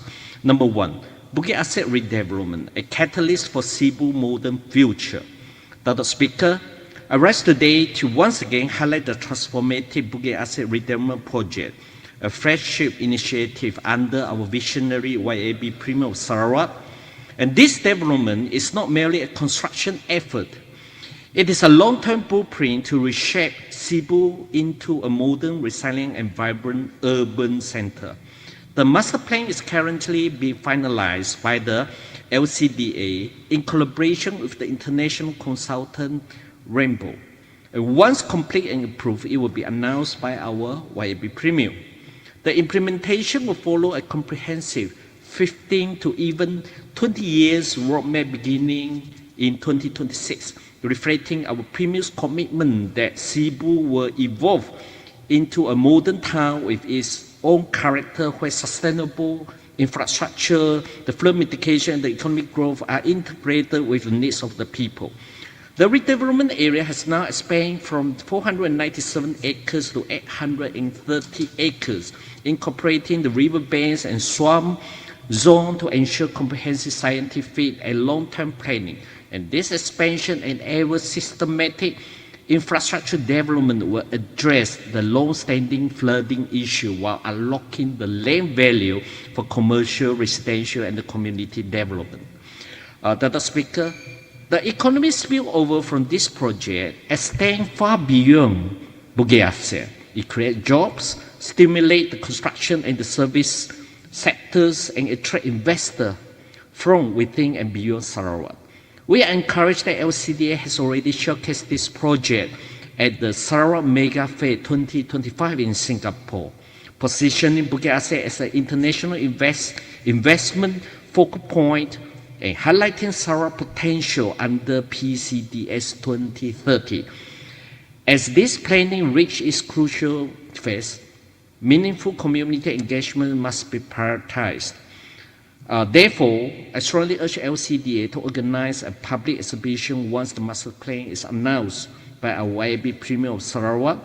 The exhibition should be held at accessible venues with officers on site to explain the development phases, the timeline, the flood mitigation strategy, and the economic benefits. The people of Cebu deserve transparency, clarity, and direct dialogue about the changes that will shape their living environment for decades. Number two, frequent low water pressure and the water supply disruption in Cebu. Dr. Speaker, water is not a privilege. It's not a privilege. It is a basic human right recognized globally. Every citizen deserves equal access to safe, clean, and reliable water. When communities are deprived from the fundamental need, it is more than an inconvenience. It reflects a failure to protect the human dignity and the welfare. In Cebu, many areas are experiencing frequent low water pressure and long-duration water disruption have become a troubling norm.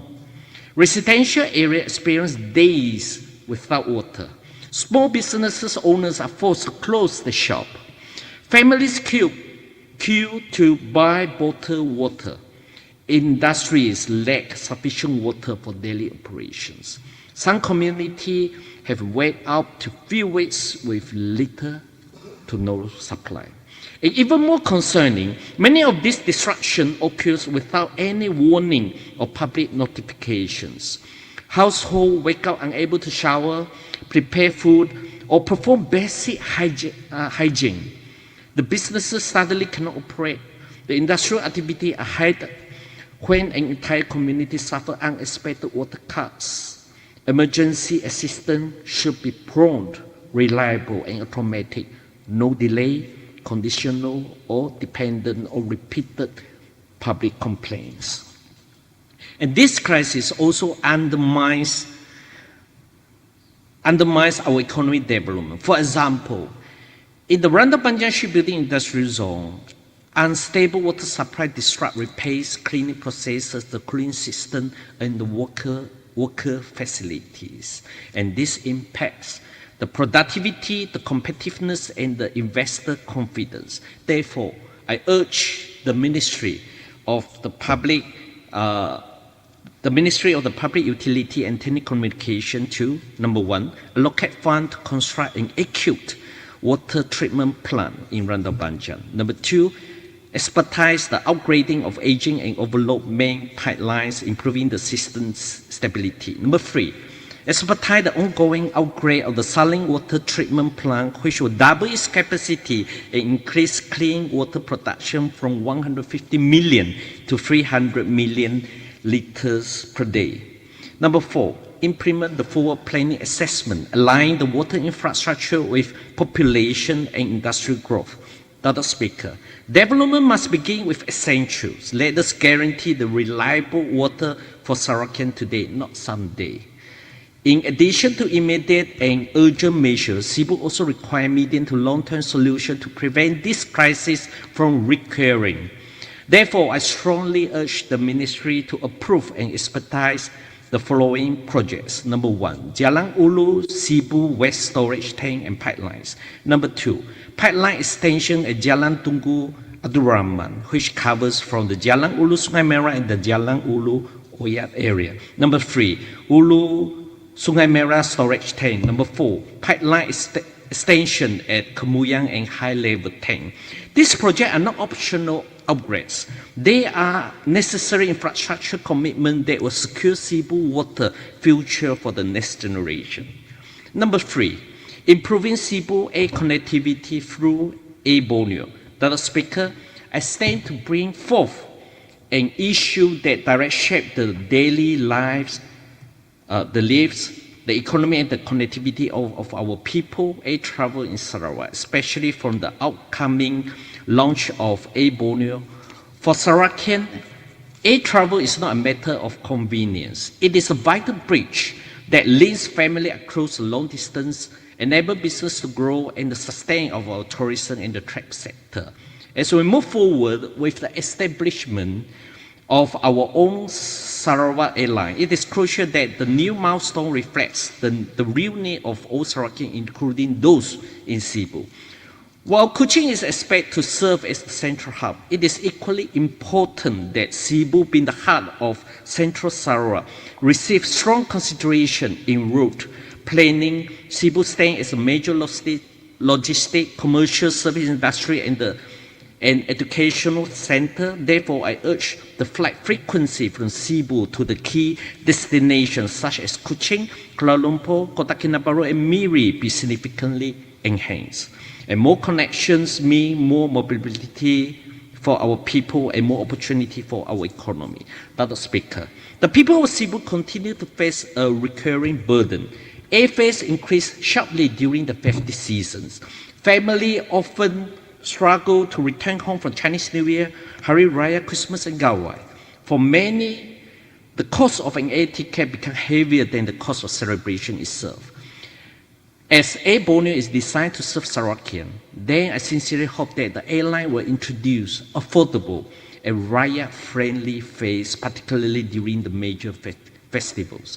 Furthermore, with Air Borneo planning regional and international routes, including Singapore, Hong Kong, Bali, Jakarta, and possibly Shenzhen, we must ensure that Cebu is not sidelined and even face international connecting flights from Cebu will boost the tourism, the business travel, and the cargo export opportunity. Dr. Speaker, Air Borneo must unite Sarawak not only with the world, but with each other, fairly and inclusively. And let Cebu be part of this historic journey towards a more connected and prosperous Sarawak. Number four, protection of innocent customers under the Sarawak Electricity Ordinance. Dr. Speaker, I rise today to address a pressing concern regarding the enforcement of the Sarawak Electricity Ordinance, particularly the extent of the SESCO power to discontinue the supply and recover losses resulting from electricity theft. And while this is crucial to combat tampering and illegal tapping, the current practice has caused serious injustice to innocent customers, especially property owners who have never benefited from nor participated in any wrongdoing.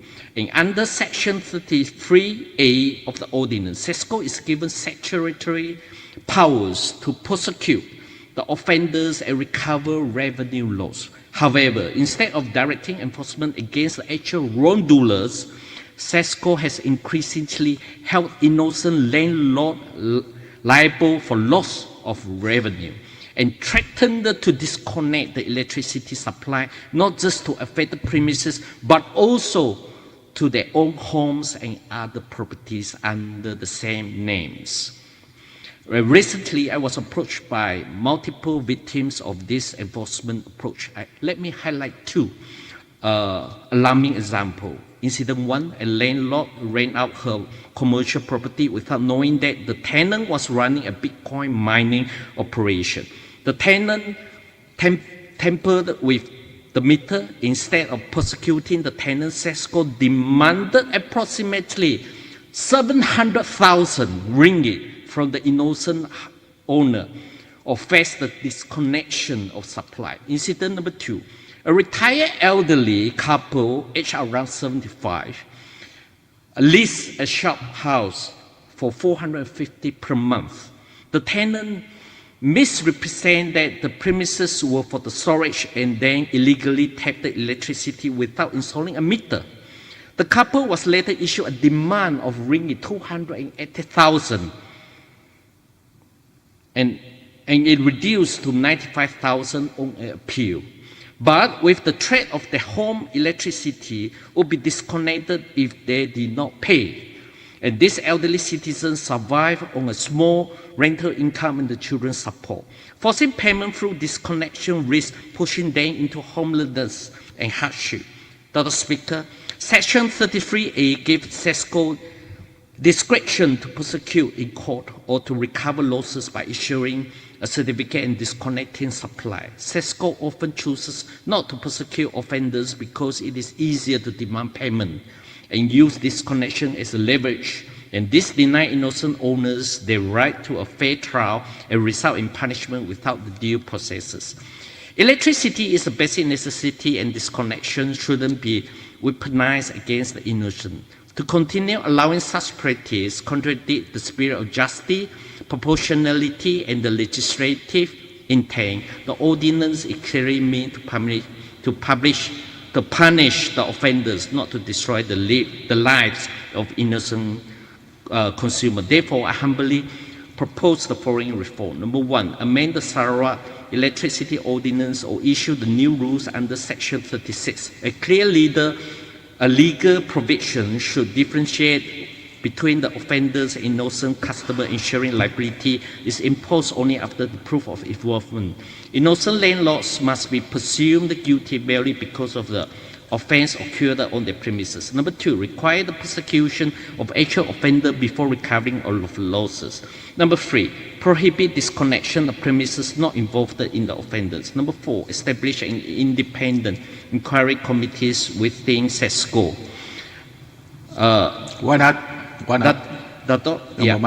Fairness must prevail over convenience. Laws must protect the riot, not harm those who did nothing wrong. Our enforcement must punish the guilty, and it will never destroy the innocent. Number 5, ensuring fair, affordable, and efficient digitalization in NRE management in Sarawak.